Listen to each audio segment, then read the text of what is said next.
Hello, everybody, and welcome to the Tardis Zone live on this Friday evening. Is it Friday?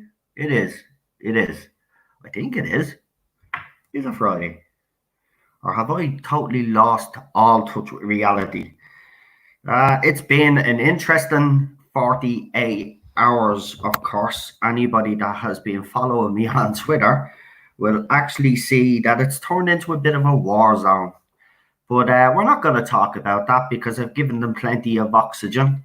They entertain me. So, for now I'm entertained. But it's nice to see all of you beautiful people here with me tonight. If it's your first time watching, please give the stream a like. Obviously, subscribe to the channel if you haven't. You have probably heard some nasty things about the Tardis Zone, and especially me online on Twitter, if you were to believe the other side. But you will find that actually I'm quite reasonable and that I use logic. It's as simple as that. I hope you like the new Brandon. It's down to Lee. So I decided that, that I would use the same Brandon for the YouTube channel. So the Brandon of the channel got credit to Lee, who is one of me wrenches now in the chat. So yeah, so madness. 20 notifications already, actually, while I'm on. I woke up this morning with over 100 notifications. Absolutely crazy message requests. People telling me how I should be ashamed of myself. Ashamed of myself because I'm using logic.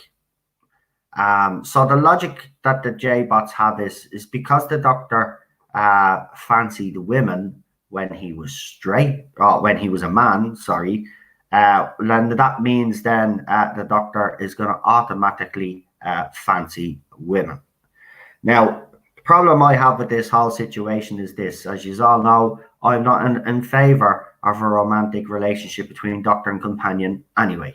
But the thing about this one is that there has been absolutely no character development on Jodie Whittaker's side, her doctor's side, to actually indicate that she has any of these feelings towards Yasmin Khan whatsoever. And if you look at Yasmin Khan, we don't know. We do know that she is bisexual, but we do not know if she actually fancies the doctor or she just thinks the doctor is a friend. And even if she did, it doesn't make any difference because there has been no character development on Jodie Whittaker's doctor's side to actually justify this. Also, I will add that basically, just because you have this little fantasy in these heads, doesn't mean that it's reality.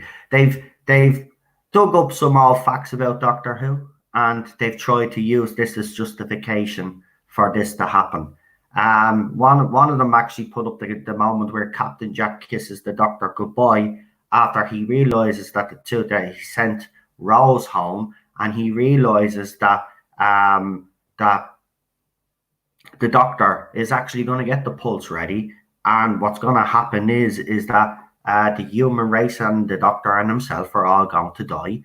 So, Jack, the doctor asks Jack, what do you think I should do? Jack says, go ahead. The doctor says, right. And then before Jack leaves to go off to his death, because that's what he didn't know he was going to be brought back to life because the TARDIS hadn't reappeared with Rose. He went over, 54th century man. As we all know, it was explained to Rose that in the 54th century, men are different. Jack is pansexual, so Jack basically swings whatever way suits him. Okay, we've no problem with that whatsoever. I actually love Jack as a character. We all love Jack as a character.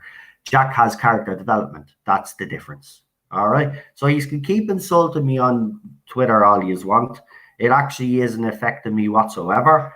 To be honest with you, it's actually laughable. You are calling me bully, a homophobe, but yet you are the ones that are exposing yourselves as bullies and homophobes. So at the end of the day, say what you want. Use a fantasy is a fantasy. All right, there is no justification for it whatsoever, because there is no character development. And if there's no character development, well, then it doesn't happen. And by the way, there won't be, because she leaves after series 13. They're not going to get a series 14. She's gone after series 13. So if they were going to do this relationship arc between Yaz and the Doctor, well, then there would have been some character development on the Doctor's side in series 11 and 12, and including Yasmin Khan, to convince the audience that this is actually a natural thing, that this is a natural progression within their relationship.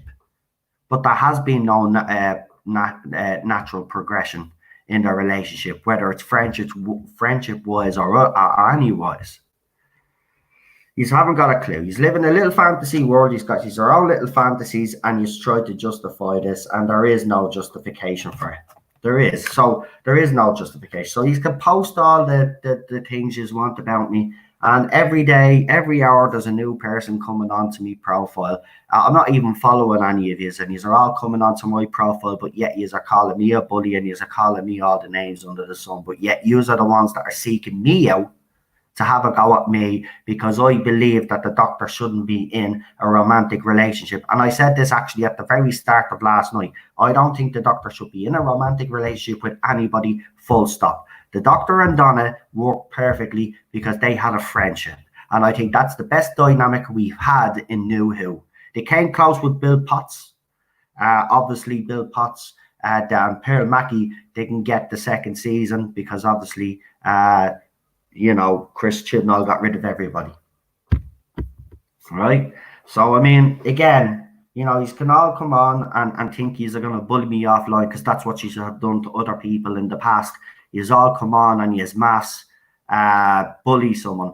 Well, unfortunately, you've actually hit a brick wall here, because I'm going nowhere. I've been doing this for 2 years, 3 years altogether.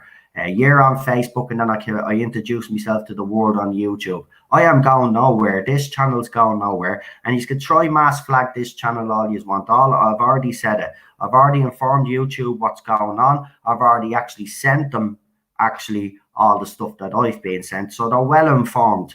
So you know what I mean? Look, yous are petty, yous are pathetic, because you just can't take the fact that someone hitches with logic.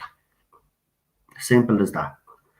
Now, you need to grow up, and you need to grow up very fast, because I'll tell you one thing now, life ain't easy. And it will chew you up and spit you back out again, and it doesn't care who you are. You have had it easy. You have been told that, you know what's happened? You have been given almost everything, that this is why you have the attitude. And I've also noticed, right, Ben Cook and all those others, all mid-20s twats, right, that you all look up to. They're the same. They go around, okay, boomer, all of this supposed to be an insult, right? But you've actually showed what you are. You're the true face of your side. When Peter Capaldi was the Doctor, you were all a bunch of ageist twats, right? So yous are the bigots. Yous had a problem with the Doctor being Peter Capaldi because of his age, right? We loved Peter Capaldi. Right, and you don't know anything about the history, because the first Doctor, William Hartnell, was an old man, basically, practically, we should say. So you haven't got a clue what you're talking about. You haven't got a clue. It's absolutely ridiculous. You have this logic in your heads, and it's not even logic. You have this fantasy in your heads, and you believe that the Doctor and Yaz should be in a relationship, and there has been no character development. And see, the thing about it is, Ben Cook and all those others, they have all proven they're a bunch of ageist twats, right? And yous have all also proved yous are a bunch of ageist twats, the way yous dismiss our views because we happen to be older than you. Yous are the guys that are coming across as the bigots. Not me, not my friends, not people on YouTube. And again, there was someone that actually said to me on Messenger that they were going to leave me channel, right? And they said they were done with me, right? Because They didn't agree with me or whatever. They didn't agree with the fact that I was going after these trolls, right? Now you came onto my YouTube channel, you left another comment after you said you were gonna go. If you're gonna go, go. If you make another comment on the channel, I'm gonna block you. You've been warned. I don't want anybody here that doesn't want to be here, right? Everybody that is here wants to be here. Everybody that's here supports this channel. There's 44 people watching me on a Friday night. I can admit it, I normally only get about 25, 30 people watching. I've got extra people watching me tonight. I guarantee you some of them are probably the ones that are actually harassing me on Twitter, but I still have people supporting me. And the thing that I think you actually all forget is that I'm a small cog part of the fandom menace. So if you're taking me on, you're not just taking me on, you're taking on the whole fandom menace. And if you think the fandom menace is going to stand by and let one of their small cogs, and I am a small cog, I know my place on YouTube, is even some of them bragging about having more subscribers than me. So what? You have more subscribers. If that's what you care about, that's good enough for you. I don't. I care about the content that I put out. I care about the people that listen to me, right? I truly care about them all, right? Every single one of them have supported me. And by the way, I have former enemies in here, right? That used to be that we didn't see eye to eye at first. And then we sat down and we talked, and now we're the best of friends. You know what I mean? I've got a lot of support, and I think last night a lot of people proved that they had a support. I even seen there was a hashtag going. I thought hashtag we stand by Noel or whatever it was, or we stand with Noel. There was a hashtag set up by someone. That's the support I have, right? I have the support of the real fandom. The real fandom. And then you all start bringing, well, Liv. Well, listen, already 7 million households have left, right? And I can guarantee you that if Yasmin Khan and Jodie Whittaker's doctor kiss in the festive special, you've killed the show. And it's not because fans are homophobic or any of those phobes that you want to call. It's because there has been absolutely no character development and no justification to do this. And the only reason why it would be done is to pander to little twats like you. That's it. Right? And it's not even done with justification. And by the way, if you think Chris Chibnall respects the LGBTQ plus community, well, you are sadly mistaken. And I bring this one up because this is the most startling example. In Resolution of the Daleks, he introduces a male character. Now, this male character, we don't know much about him, except that we do know he has a boyfriend that's waiting in his platform or whatever it is, and then he gets shot by a Dalek. That's how much Chris Chibnall respects the LGBTQ community. He gives them 20 seconds of screen time.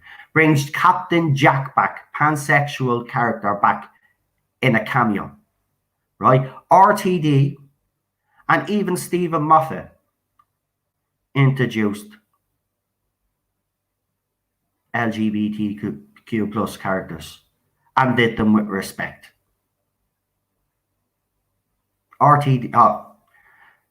Chris Chibnall doesn't. And if you think that that guy is going to be able to represent you guys properly in the community, in the fandom, he is sadly mistaken. He is sadly mistaken because he's a hack, because he doesn't know how to character build. That's why there has been no character development between Yaz and the Doctor, because he wouldn't even know in the first place how to write characters like that, because they're too complex. You know, you actually have to, you know, put your thinking cap on. You actually have to give them a background story. You know, they do have to have character development, because if they kiss, nobody's going to believe that the Doctor and Yaz had an attraction, because we haven't seen that from the Doctor's side. You can call me all the names that you want. At the end of the day, I'm using logic here, and people will see that I'm using logic here. We've got 54 people now watching. Do me a favor, hit the like button, hit the subscribe button if you haven't subscribed already, and please like and share all of that. And please make sure you're all notified as well, because YouTube, as you know, is acting the maggot. I don't get the obsession either, Gary, to be honest. At the end of the day, I would much rather, if I was a member of that community, I would much rather have characters that are well developed and storylines that actually, are that people can believe that these characters have gone through an experience. There is no indication during series 11 and 12 that Jodie Whittaker is attracted to Yasmin Khan. There's none. And that's my point. You have to have character development. Listen, I have nothing against the community. Everybody that knows me on this channel, that has followed me on this channel, will tell you, if there's anybody that is for LGBTQ plus rights, it's me. It's me. I defend you the way Chris Chibnall writes these characters. It's as simple as that. And you mightn't believe me, but I don't care whether you believe me or not anymore, to be quite honest with you. As far as I'm concerned, yous are bullies. Yous don't like when someone has a different opinion to yous, right? And listen, a lot of yous have come on, and I've seen a few of yous have popped in here. A lot of yous have come on now and have been respectful in yous comments. And to you guys, I will say, well, fair play to you, right? You've got your point across, whatever. But at the end of the day, we have different views. So why don't you all, as I have told you all, why don't you all jog along now? You don't like my opinion, right? This is what you can do. It's actually quite simple.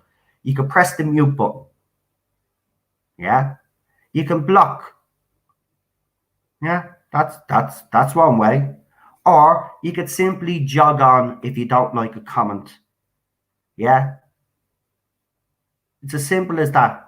You are in control of your own behavior and every decision and action you make on social media. If you come onto my Twitter account, don't expect me to sit back and take all yous are bull. I'm going to defend myself and my opinion. Now, if you don't want confrontation, which I actually don't either, but if you want confrontation, that's fine. I know already that there is an active movement from you guys to try get rid of me. Well, yes, I've tried, and there has been movements. I've been trying for 2 years now, and I'm still here. I'm not going anywhere. You will just have to accept that there's fans in the fandom like me, and there's, well, if you look at it, if you put logic to it, if 7 million households tuned out of Doctor Who during series 11 and 12, well, then there's 7 million households that hold the same opinion as me. Now, if you just want to still call Doctor Who a success after 7 million households have walked away, and you've got to ask your question this, why? Why has she walked away? Why have they walked away? Because you see, the show that they're watching now, they see all the virtual signaling, they see all the politics at play in the show. They don't be giving me all this, oh, Doctor Who used to do politics back in the day. We know, we're Doctor Who, we're Doctor Who fans, we know. But look at those stories, right? They were done within the context of the show. Yeah? Okay? The message that they were trying to get across didn't take over the actual story that they were trying to tell. They were still able to get the message in there. And by the way, they gave both sides of the message. Yeah? Both sides. We got a balanced view. But you guys don't like a balanced view. And you know what? You can come in, which is our lesbians rise up and Jodie is our doctor. Yes, she is your doctor, but she's not going to be your doctor for long. She's gone after Series 13 anyway, because there's no way this dumpster fire can last. Because if you think that 7 million households is enough, by the time the festive special comes around, and if they do this, you're not going to have an audience for Series 14. And that is the reality of the situation.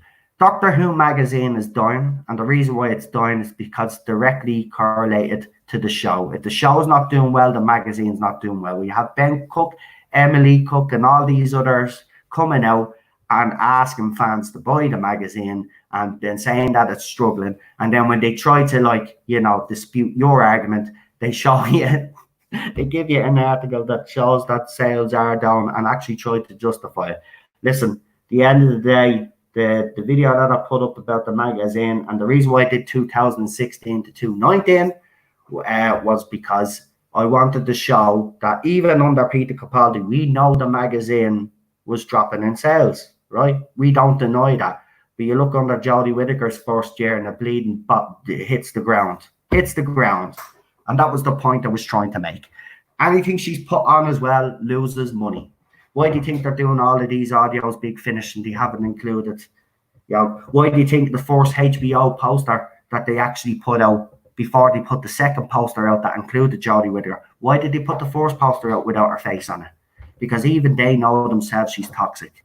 And she is toxic. And unfortunately for her, if she hadn't come out and belittled Whovians that had a problem with her casting in the first place, then there wouldn't be this much animosity towards her. But she kept going on and on with her feminist crap, right? Feminist crap. And that's what it is. It's crap. There's this delusion that all women are oppressed and all this. What he is talking about?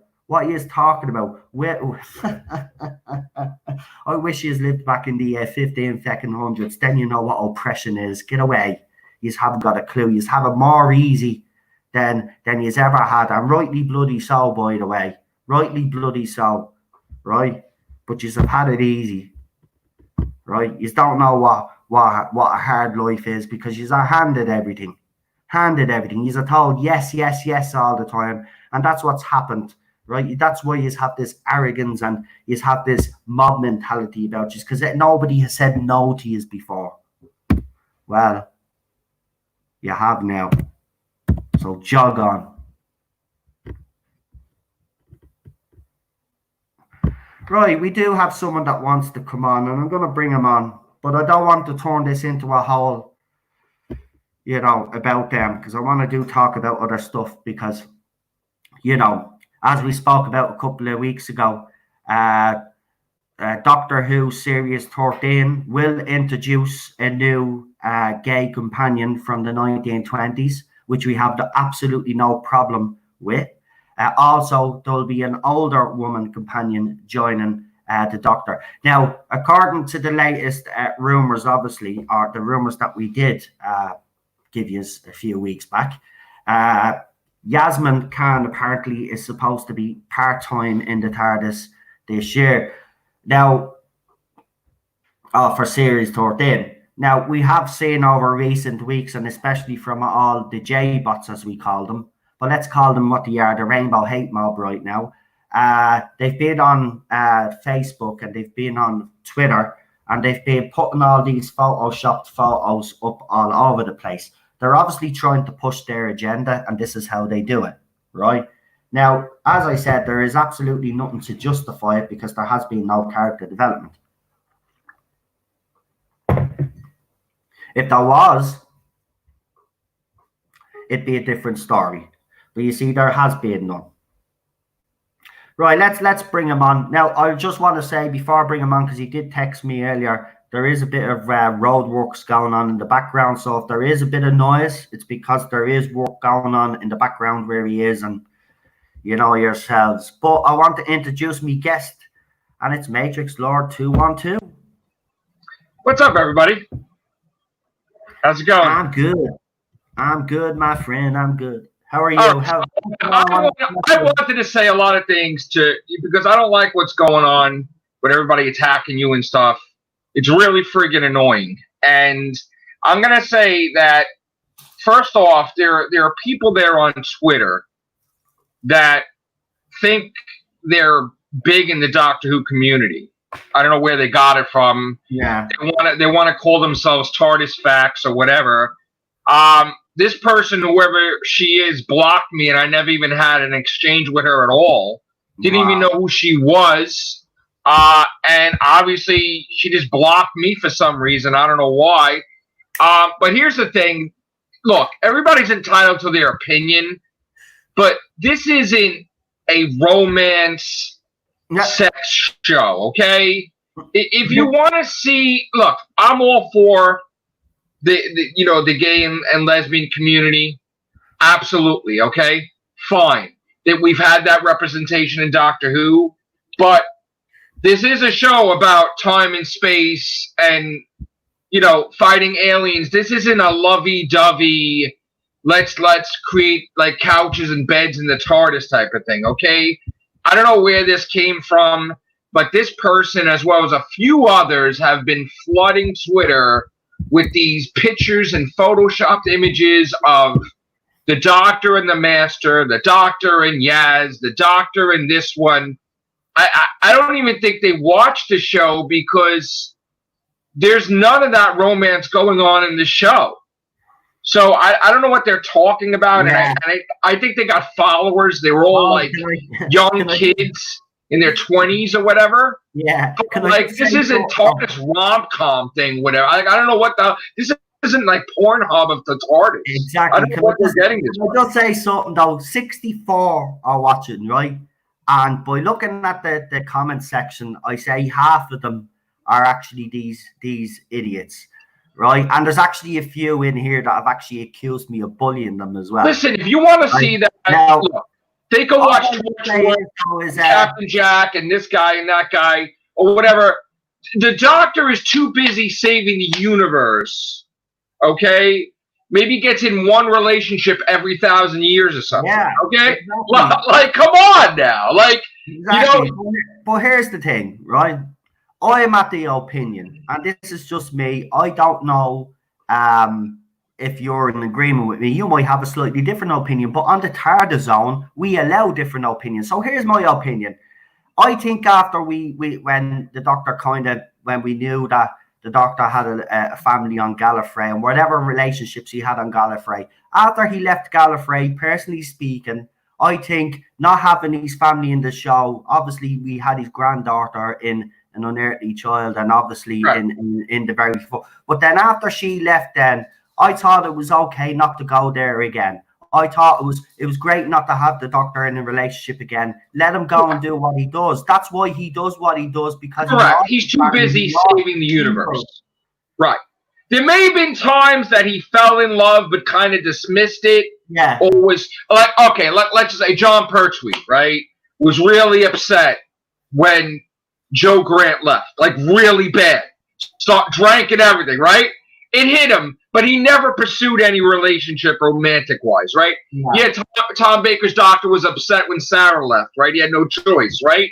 But he never even said he was in love with her or anything. And it was only incarnations later where David Tennant's Doctor really liked Sarah Jane, but remembering from the Fourth Doctor. But there was never any like mentioning of like romance or anything like that with Sarah Jane and the Doctor and stuff like that.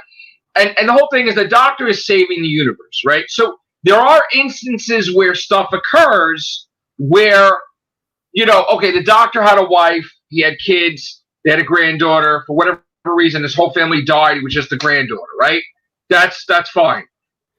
It only took until basically Billie Piper appearing in Rose. Yeah. The Doctor kind of fell in love. Now, Stephen Moffat was against the Doctor being in love with Rose, and on every single instance tried to get the Doctor someone else to be in love with. Madame de Pompadour, River Song. He tried too hard, way too hard, to replace the Rose aspect. Exactly. But it doesn't work. It ruins the dynamic. That's all I'm trying to say. It's nothing about being phobic or anything. We love Captain Jack. Can I speak? Yeah, go ahead. And Problem Being has joined us because I know Lee has been kind of, he hasn't been on Twitter to see all that's been going on, but he has been made aware, and he has. I can't believe what I'm seeing at all. It's insane. No, I don't know what's happened on Twitter. I've experienced the joys of being on the naughty stuff. Yeah, I know. I don't tell the line. How long did you last for? 2 weeks, and then I don't know. All I want to say to these people who are coming in here with their rainbow waving whatever flags. Oh yeah, by the way, just before Lee continues, I'd just like to let you all know that Lee is actually a member of the LGBTQ plus community. And not that I wear a badge of honor of having a guest on like Lee, but Lee has been with me from day one, along with others as well. And if they have listened to this is the point I'm trying to make. If they have listened to my point of views and understand my point of views and are still here, well, your homophobic allegation falls flat. Absolutely. Go ahead anyway. Absolutely. No, I just think it's I don't know who this pumpkin mob are, but I mean, if anyone comes in mob-handed, well, look, I don't care, because a bunch of you people are coming in here and you're all acting like, one mob-handed entity. You can't think for yourselves, sweethearts. Now, you can piss off or you can join in and be civil, but I'm not having it. And I'm not having you slate Noel for having his opinion. If you don't like people's opinions that are different to yours, then you've come to the wrong place, darlings, okay? You can fuck right off, okay? You will not come in here. You will not slag off Noel. You will not come in here with your pumpkin mob rise up. You people are fucking idiots. You put shame in the Pride Month because you are nothing but full of hate and full of bile and full of bullshit. And this is why I can't stand half of you people, because you come in here and you make me feel embarrassed to be gay. Do you understand? You come in here and you act like you own that fucking rainbow flag. Well, you don't, darling. It's not all about you. It's not about lesbians, about trans. It's about all of us. Yeah. Okay? You unite together, but not in a mob-handed, hateful, new Inquisition, bile, feckless, vile, venal way. Yeah. Sick of your shit. You make me so ashamed. And you know what? Shame on you guys for making Lee feel like I'm actually getting teared up here. Shame on you guys for making Lee feel like that. Fuck off, feet. I don't care. Listen, you come in here, right? And you start throwing around accusations because you can't think for yourselves. You cannot. All you do is toe a party line handed to you off the peg. You've got no original thought in your fucking mind. Exactly. And you lived through tougher times. I grew up in the fucking 80s, right? I got put in hospital for even looking gay. All right, I know what it's like, and I tell you now, today we've got more rights than even straight people. Straight people until recently couldn't even have a civil partnership. We got fucking everything we asked for, but it's never enough, is it? No. You want to come in here, upset the apple cart, and make more demands and tell people what to think, how to feel? Fuck off! Just fuck off! You don't speak for me. You don't speak for all of us, okay? This is Pride Month. Show some fucking pride! Accept other people's point of views. Exactly. Deal with it. Stop fucking about. Go away. Grow the fuck up. You stupid bitches.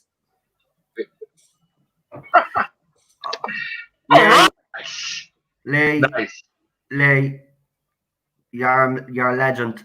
This is why I love you. You're a legend. You've got common sense. I won't have it. No, I won't have it. I know you. Well, listen, I know you, and I know that what's happening to you is fucking wrong. Calm down, right? Dude, they're not going to cancel you, so don't pay attention to these fucking they cancel me? Because I don't think the way they do. They're not going to fucking do shit. They're a bunch of. It's probably one person with 10 accounts or 20 accounts, or 2 people or 3. It doesn't even freaking matter. They're like such a small, minuscule part of the community. and they're trying to switch.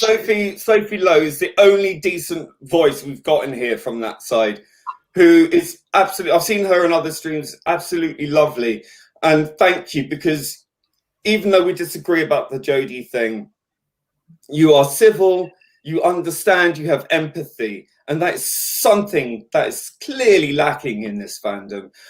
I got issued death threats, death wishes, all sorts, right from the word. You know how many times I got when that? I said I wasn't sure about this. I had people try to threaten me off YouTube. I had people try to get me fired from jobs. They looked up my real name. They called up my boss. I had people try to scare me. They're the tolerant ones. Yeah, they're the tolerant ones. I've had people take my images. I had people take my family's images. I had people same here. You ain't gonna do shit because I'm not going anywhere. He's not fucking going anywhere, and he's not going anywhere. One thing clear to all of you. Oh, sorry, I don't know you're a bunch of teenagers, Fee. I don't know you're a bunch of teenagers because you've got no fucking photo, you've got no picture. I don't know who the hell you are. You come on here, you act like teenagers, and you're telling me I'm immature. I don't know who you are. I just know what I see. You're acting like a complete idiot. So either you can stay here and be civil, or you can piss off. Simple as that. You don't represent me. If you're a teenager, you shouldn't even be here anyway. Sod off. I don't care about showing my face. Stop trying to hide behind avatars. Stop trying to block someone. That you attack somebody says something to you, and you block them immediately because you can't handle it. And then you hyperventilate like, oh, I got anxiety and shit. Like, then don't fucking attack fucking 10 people. Exactly. KP writes. Don't act like teenagers. You're even more infantile than teenagers. You know, when I was a teenager, I had more graft under me than you. You are like tiny flecks of children. You're not even teenagers. You're pointless. The way you behave, your parents would be ashamed of you. Exactly. I think they grab a hold of the docu community, and they're not even really watching. They're just trying to be. Oh, there's a lot of people in this fan base. Let's just screw around.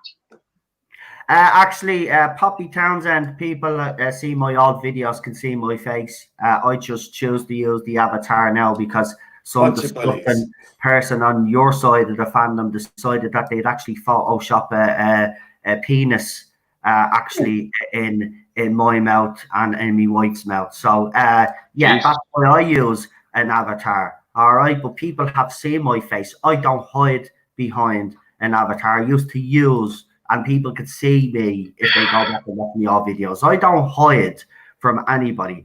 I think the problem is, and I did put up a comment there just before this comment, but the fandom menace, obviously, Doomcock and Gary and all have been made aware of the situation because they won't tolerate this. But here's the thing: there was a tweet that was put up, a message that was put up there that I thought was good. So where is it again? I want to pull it up. It's from KP, and KP says death threats and hate threats are gross no matter what the opinion. Exactly. Absolutely. Exactly. But listen, this does happen.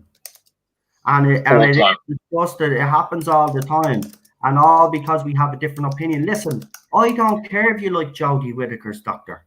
I don't care if you like Yasmin Khan. I really don't. I just don't like them as characters. And I don't think they've been developed enough to justify what yous are all going on about. All these Photoshop photos are not going to make it happen.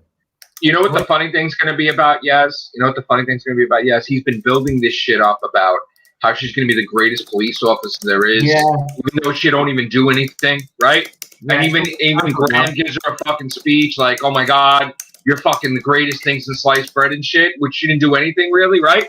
Now that all this shit's happening with the police, she can't be the fucking police. Because he's gonna whip her down like a little fucking. He's gonna give in and be like, "Oh, police are bad, and I can't have Yasmin Khan be bad because the police officers." He's gonna cave into all this bullshit that's going on because he's not really genuine. He's always looking at what the fuck is popular, what's not popular, whatever. He's trying to make it like she's gonna be a super cop. Now he can't even make her a super cop, so he's gonna fucking make her leave the police force and do some other stupid shit.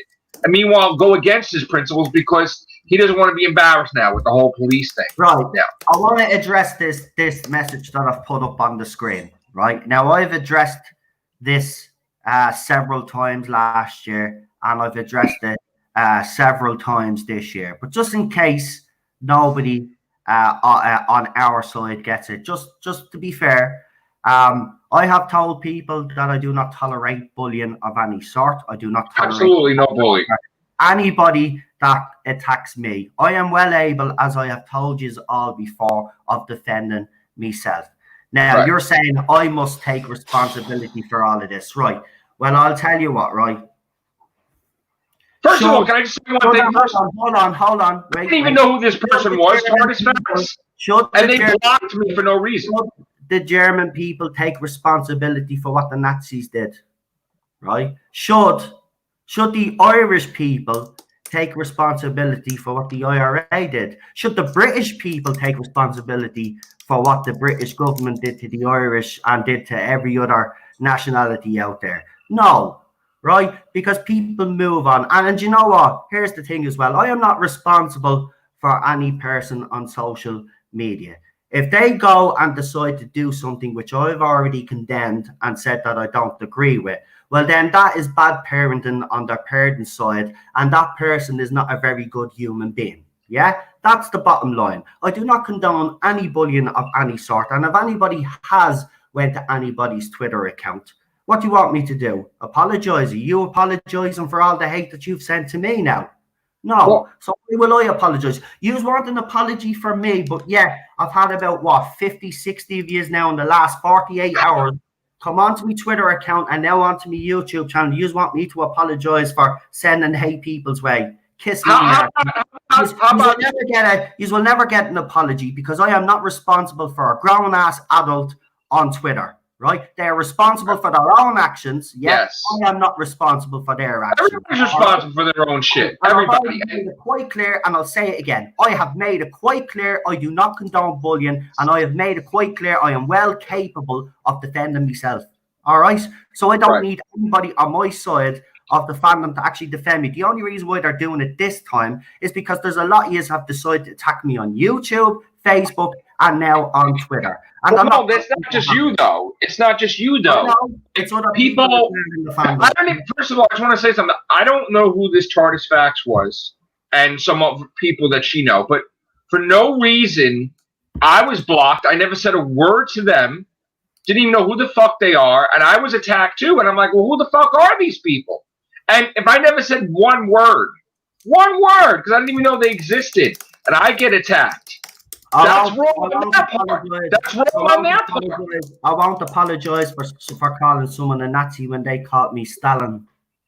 And then when I see a video that's put up and it's directed at me with a tagline on it, and it's basically going through, it's a rapper with bullets going off. Just block them, delete them, flag them. Right. So I'm not going to apologise. They're not going to cancel you. Right? Of course they're not going to cancel me. They can try. No fucking way. They can try.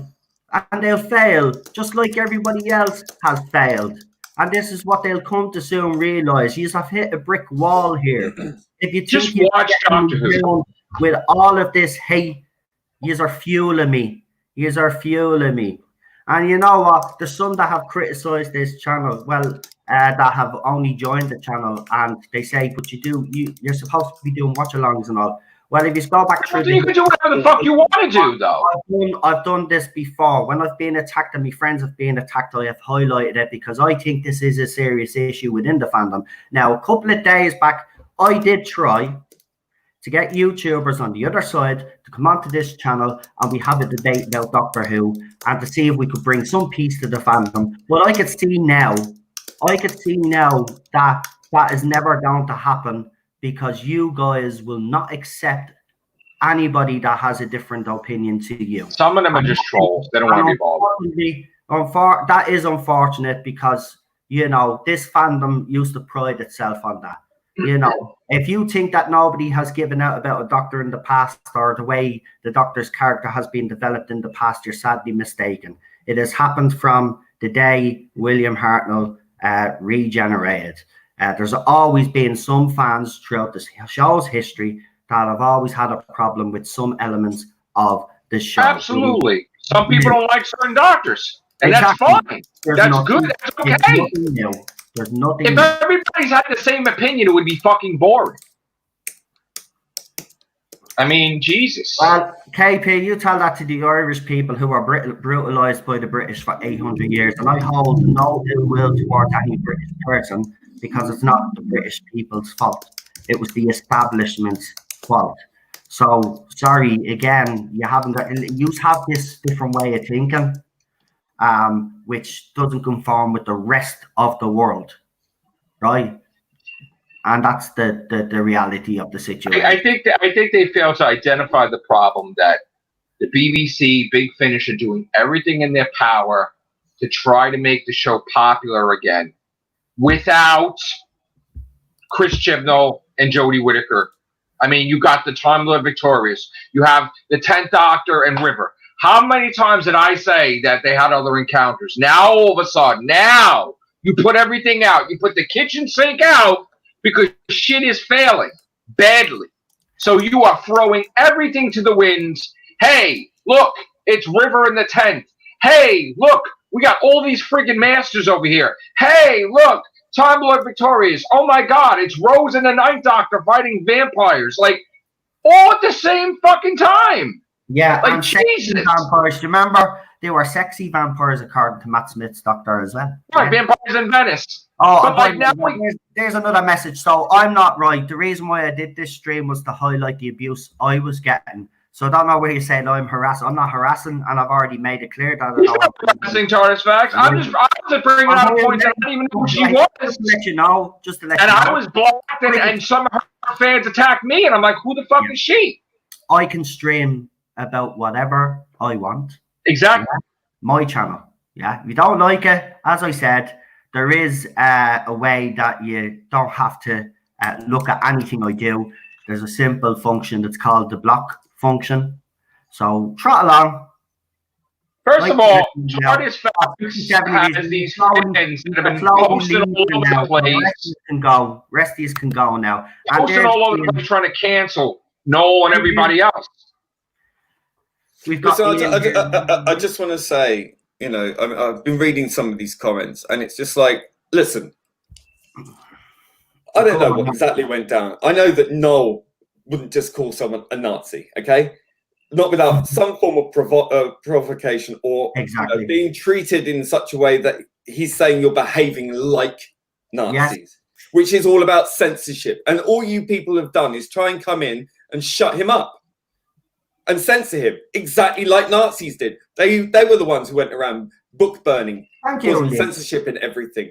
See, Lee gets it. I mean, what is so difficult to understand? It's not about the atrocities of the Nazis. It's about the behaviour of coming onto someone's stream. Exactly. Now, this person that you people claim to be friends of, okay, this person has been on every day of Noel's streams for the last few days, trolling and trolling and trolling. Now, if you condone that behaviour, if you actually condone that behaviour, what does that make you? What does that make you?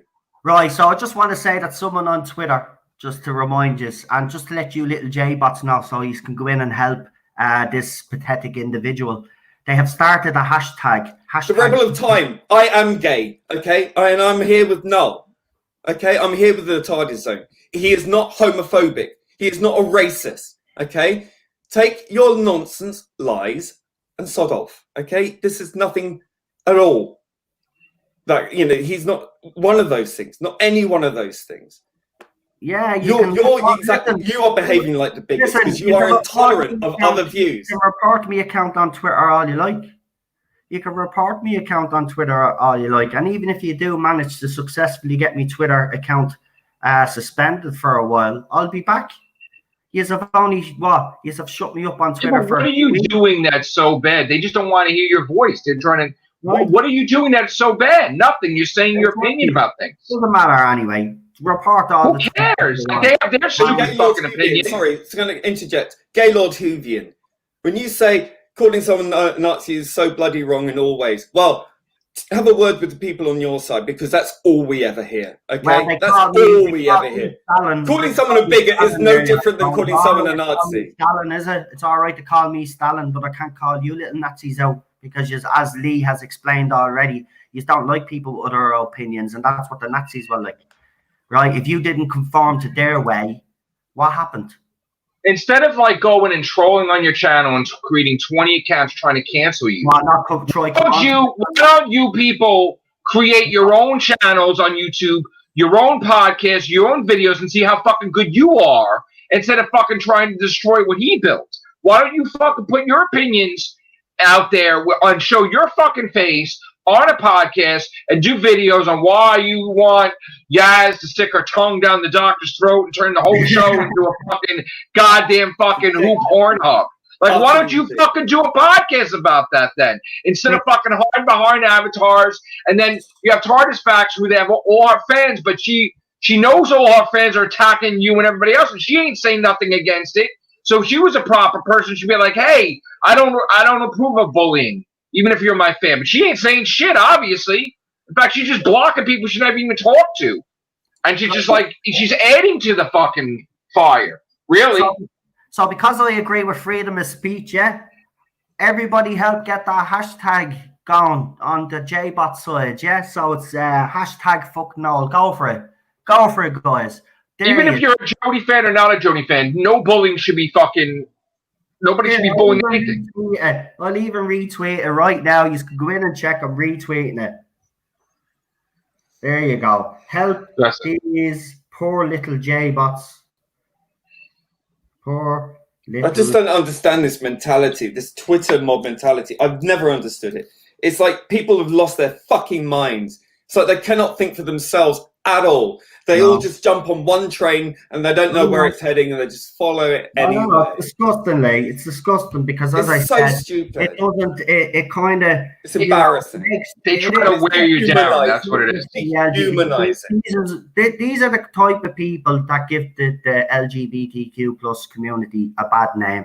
And we know that there are so many. I'm so ashamed. They just try to wear you down, and every single day, the same shit.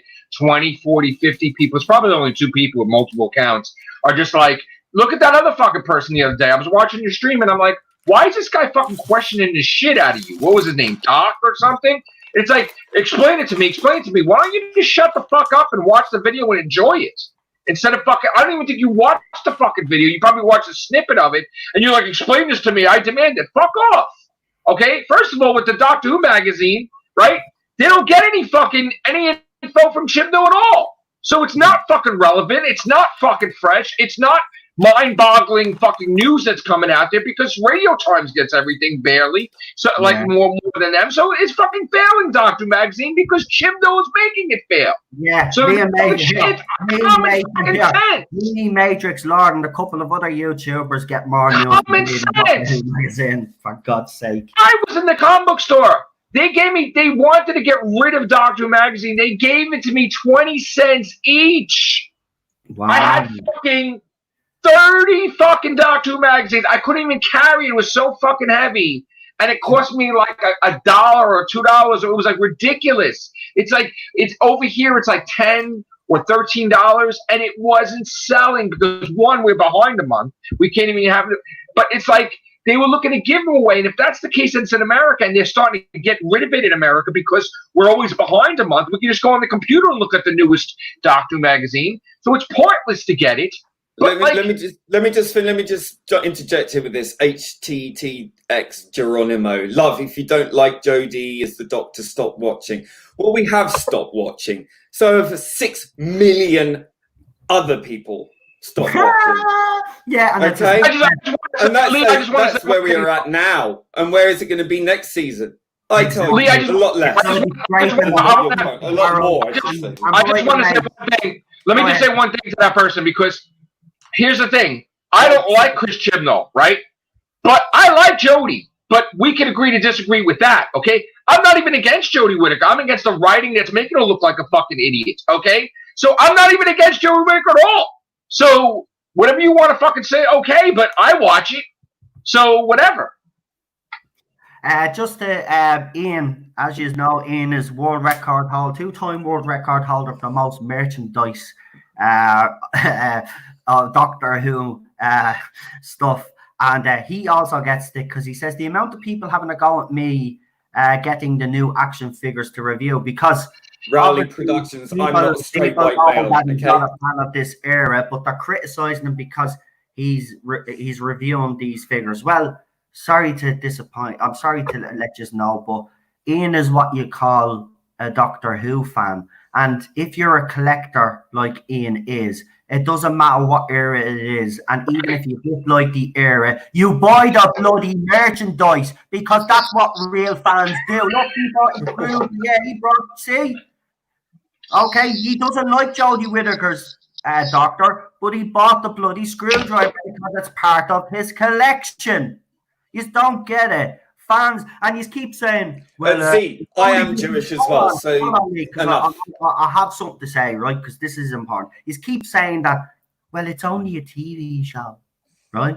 Well, you see, that's where we will always be different, because Doctor Who is not just a TV show. Doctor Who has inspired everybody here on the panel and everybody here, including you guys to a certain extent in the chat. Yeah, it's inspired everybody. For me, it's saved. I'm seeing a lot of people talking to you today. If it wasn't for Doctor Who, you wouldn't have half the things that Star Trek was, everything else. That Doctor Who means nothing, because that's exactly what you're saying. When I watched The Timeless Children, I broke down, devastated, because I seen what had become of Doctor Who. So don't for 1 second tell me it's just a TV show. That's what will always separate us from you clowns. Right?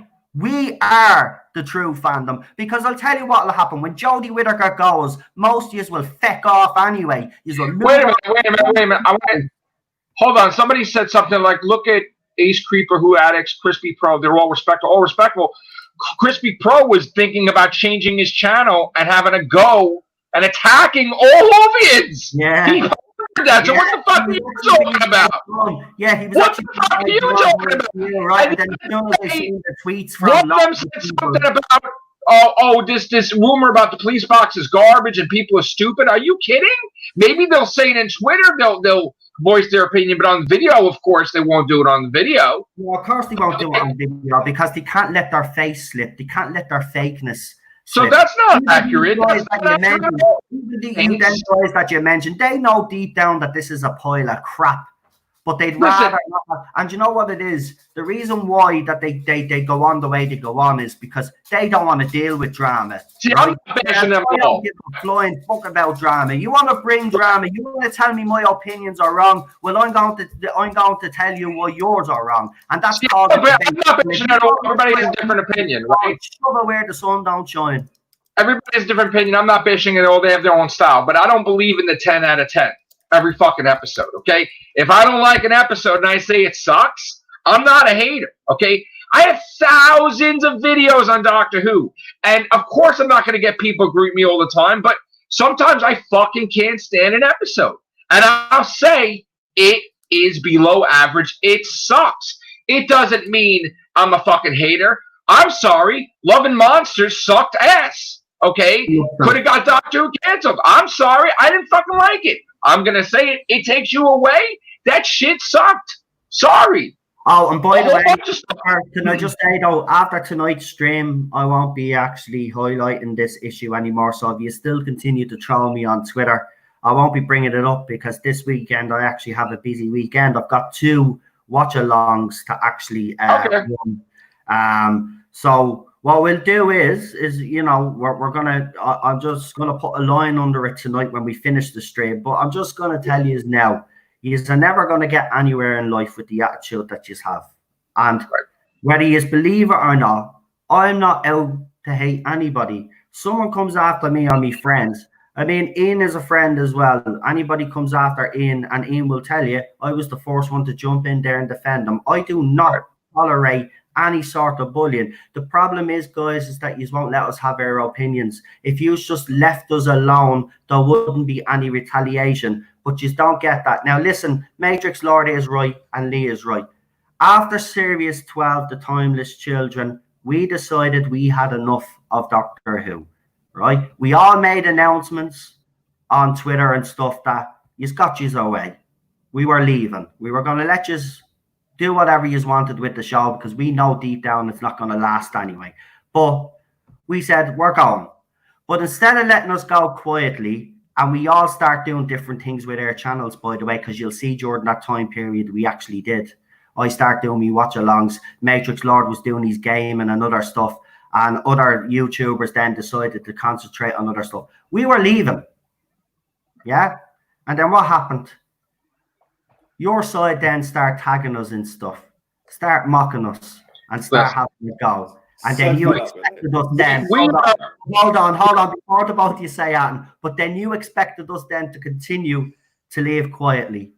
Well, that was our biggest mistake. See what you did. I don't know if we were ever going to leave at all. Really, you poked the bear with a stick, and now the bear is alive, and we aren't going anywhere. You aren't going to bully me, Matrix Lord. Problem being, or any of our friends offline, we're around for the long haul, so feckin' deal with it.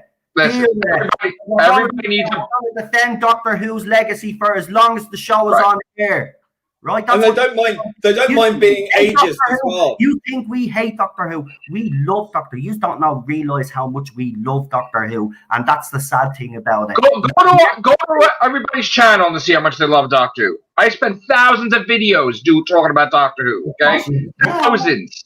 I went to the Guinness Book of World Record. They wanted money to give me the damn award. All these people who come in here and say you're this and you're that and you're this and you're that, and then they're quite happy to say, "Oh, you old people, oh, you this," and it's like, whoa, what a hypocrite! Shut up, bunch of ageists. That's what I said. That's what they are. They don't have respect for their elders, and they never will because they've grown up in a society. It doesn't matter what your age is. The doctor doesn't matter what age he is because he's always young anyway. Anymore, you don't have to earn people's respect, and these people get handed everything anyway. They won't have to go through the struggles that we went through in life, right? They won't even, and I guarantee you, half of them will get jobs that they're not even qualified for, but because their daddies know someone, that's how they get everything handed to them. Here's the thing: everybody takes a break once in a while with this whole COVID fucking shit. Very traumatic fucking stuff going on with a pandemic and everything else and riots. Yes, we take a break from Doctor Who. Never meant to leave Doctor Who, but we take a break. Okay, because Doctor Who's not going to be on until fucking who knows when, the special whatever, and then you're probably going to wait a whole fucking year after that anyway, because nothing's being filmed right now. So you're entitled to take a fucking break after a while, okay? And no one never leave Doctor Who, and everybody else won't leave Doctor Who, but a break, you can take a break. But this bullshit about while Doctor Who's nothing's going on to attack everybody. I'm here just to support Noel right now, because I don't like what was going on. I was busy working like crazy. I was fucking sick. I was this, and I was telling Noel, I'm like shot. I can't breathe, all this stuff.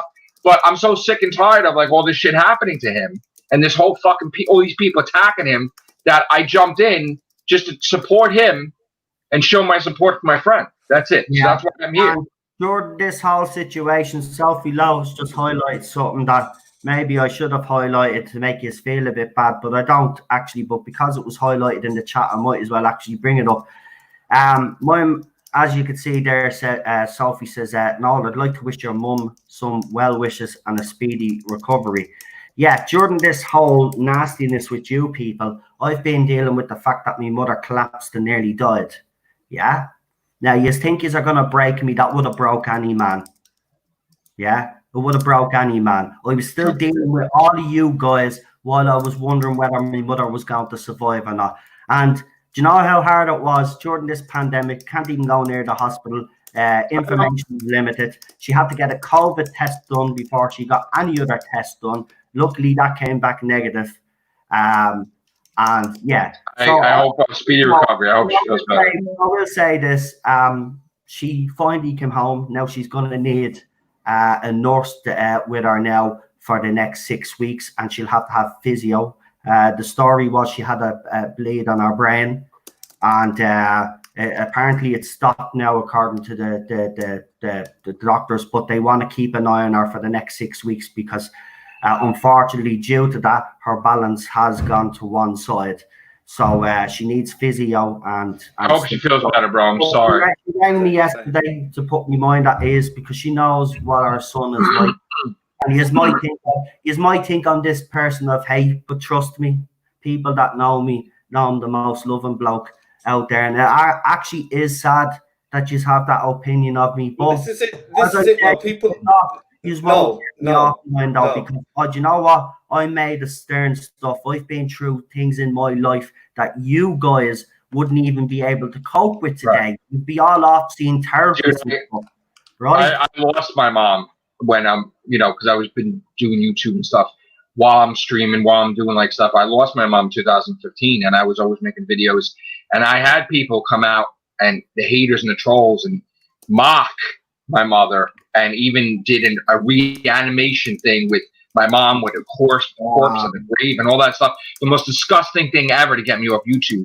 And they tried to get me knowing my mom passed away. Yeah, I know they do. I know, that's how they do it. And also within that time frame, I'd also lost my cousin as well. So the family actually had, a death in the family. I was at his funeral, and then 2 weeks later, my mum was taken into hospital. And this is what people don't see. They don't see the human cost. That you guys has been going on at the same time. And you know what? Yous will not. I told you. Yous have hit a brick wall. Yous will not break me. It's going to take a lot for yous to take me down. The challenge is there if they're a bigger person, that they could have what it takes to have a friendly debate with you to just discuss the things instead of fucking trolling and attacking and words. Just go on a fucking Tardis Zone podcast and fucking talk to him in a civil fucking manner. Exactly. Maybe you fucking might like the guy instead of fucking just throwing words down. Show your intelligence. Yeah, come in here. He won't attack you. Go in his podcast. Fucking, like the doctor says, just fucking talk. Like Jesus, just fucking talk. Yeah, not come in here like cowards. Come in here like cowards and he's the host. He's not going to attack you in the fucking show and embarrass you. He's going to give you the forum, but you got to be respectful of him too. That's the rule. You come in his podcast, you can't start cursing him out or whatever. You can say what your opinion is, but you can't disrespect the host. So you come in here, you want to have your voice be heard, come to him and say, you know what, let's settle our differences, Noel. Can I come on to the Tardis Zone? I'm sure he's going to say yes. And fucking he's going to have his friends in there too. And you're going to have a nice fucking debate. And you'll probably find out that, hey, Noel Tardizone's a great guy. But you don't fucking know if he keeps splattering words and attacking and everything. Just come on his fucking podcast. Well, this is it. It's the human condition. Okay, this is what is lacking in this online world that people seem to think it's the real world. They don't understand or see beyond the avatar and the name on the screen, that there's a human being there behind that. And when you're constantly persecuted for showing an opinion, an emotioned opinion, and these people, turn it on its head and say, well, we and our feelings and our emotions are so much more important than yours because we are part of this fucking group or something. Then come on the show. Where's your humanity? Where's your individuality? Yeah, show it. Sure, not only that. Do you remember they took the piss out of me as well because I broke down crying to me timeless children? Oh, please. We all did. We all did. Really. Yeah. Took me long to tell them to shut the fuck up, seriously. You took the piss out of me, but you made that the most successful stream get the on the channel. Yeah. But you know what that showed? And I wear that as a badge of honor. That showed my passion. It shows what this show means to me. You don't need to prove that to anybody, though. For some of us out there, for some of the fans out there that have watched from the beginning, and me during the 80s, it's more than a TV show. It made an impact on their lives that is hard to explain in some cases, but for mine, it's easy. It saved my life. I wouldn't be here talking today if it wasn't for Doctor Who. So I owe Doctor Who everything. So when you guys tell me I'm a fake fan, it actually does hurt. It does. Of course it hurts. I wouldn't even write books if it wasn't for Doctor Who. But you have to realise I'm not. I just want the show to be made the way it should be made and entertain us all. And yes, you can have your LGBTQ plus representation because we've seen it being done under the RTD era and it was done fantastically well. Right? We all love Captain Jack. I love Jenny. I love Captain Jack. You know, I love John Barrowman. Who? Love him. I love Captain Jack. I love John Barrowman. Yeah, there was Alonso. There was Alonso as well in Voyage of the Damned. Him and Captain Jack ended up hooking up. And then in Torchwood, if you watched it, that was one of my favourite shows. Don't be sitting here telling me all these names. Jesus Christ, Yanto and Captain Jack. When Yanto died, I was devastated. Don't be giving me that crap. When they're written, when these characters are believable, when they're written properly, when I'm emotionally invested in their stories, then you will see. You know what? Create a Whovian Independence Day. Pick a day in July. Say, you guys want to come in here and talk it out peacefully. On this day, you come into the Tardis Zone. Pick a day. That's it. I have no problem. Whovian Independence Day. That's it. I mean, look. I've even said the big people, I've had people, the big YouTubers that they like. If you just get them in there, them to come on to me show, or one of yous or two of yous. Right. Get them in there. They hate you. They want to talk it out. Talk it out in Tardis Zone. I did it in Who Fire, my show too. People I was fighting with, we got it in the Whovian ring, and there it is. And now they're not enemies anymore. So you know what? Just talk it out with Noel in July. Talk it out. Peaceful stream pot. You could have one person with you. You could have one person with him, or two people, whatever. A whole bunch of people split down the middle. You have maybe you have somebody that's like impartial, and you're good. And no, listen. You could say all you want about you want to ship Yaz and the Doctor. That's fantastic, but keep it peaceful. Keep it calm. Don't name throw. Don't attack.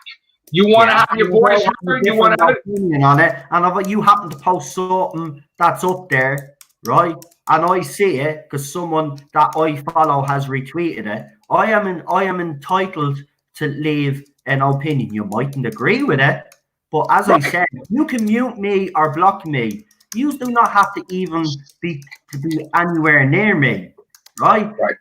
Do you know what's happening here? You guys are highlighting my channel, right? So I won't be surprised if my subscriber count jumps, and it's because of you guys. You don't realize you're actually making me more popular by attacking me, because people can see, as Lee has said, there's this mob mentality, which is so. I mean, look, you can keep saying what you are saying. And as I said, the fantasies that you have in your head are not based on any reality or any character development during Series 11 or 12 of the two characters, right? Even the Doctor. Look, even if Yasmin Khan says she's bisexual, right? We haven't seen anything in the show that furthers that piece of information. It's pandering. It's there's just no pandering. character. There's no character development. It's the same with Ryan's disability, right? He has a disability, yeah. There's not enough character development there in the little scenes that we've seen to justify him having a disability. And on top of that, I'll add that Yasmin Khan's supposed to be a cop, and there's not actually much character development on that side either. This is the problem we have with Chris Chibnall. See, you keep going on about this, that, and the other, but the main problem I have, right, is, as I said, I don't think the Doctor should be in any romance. But if you think Chris Chibnall is going to be able to do this storyline justice, well, he's had 2 seasons to put the threads in place to convince. There was nothing in place, though, with Yaz and the Doctor. Nothing. No. There was no sense of a romance, period, that he planted in there. And we've got the 2-time world record holder of the most Doctor Who merchandise on the Tardis Zone once again. And how are you, Ian? Nice to see you. Well, how are you? I'm grand, mate. How are you? I'm good. That's good. Hello, nice Ian. To hear. Nice to hear. Hello. Is there anything you would like to add to this, or would you like to talk about something different? Change the topic, or? Just what you were saying there last minute about character development. Well, Yaz has had nothing. She's a trainee copper. She keeps on going back to the station and saying, "Oh, I can't do this week. Can't do that." Sorry, any other job she would be. Sorry, there you go. Bye bye. Gone. She was getting tickets in the street. Ever. She was getting tickets in the street that she couldn't even handle 2 women fighting each other. So now she's super cop. Super cop. Isn't the fact that she's a cop problematic now? Right, Exactly. KP, hold on, KP put this comment up, right? I'll tell you what, I'm gonna be nice here. You said you usually disagree about no background for Tasman. Okay. Well, I'll tell you what, in a couple of comments there, and I'll throw them up on the screen, you explain to me why I'm wrong. And you give me the evidence that shows that the doctor herself, now listen to the question, that the doctor herself has shown some sort of romantic feelings towards the doctor. Right? This current doctor now. So, right? So I want you to give me the evidence that Jodie Whittaker's doctor actually has romantic feelings for Yasmin. So you said there is evidence, or you said that there's no, you said that there is background. So I'll give you the opportunity to put a couple of examples. But you got to distinguish it, because you could have the doctor favor a companion and like a companion, but not be in love with them. Chibnall has shown absolutely zero character development. We knew Rose within like the first episode. We knew almost all of the companions in the RTD era and Moffat era almost instantaneously, and they were developed as it went along. We haven't seen a single thing in 2 series of this you know, if either Ryan's disability or even Yasmin's work or any budding remote romance. It's just not there. It's not tangible. Nothing is developed.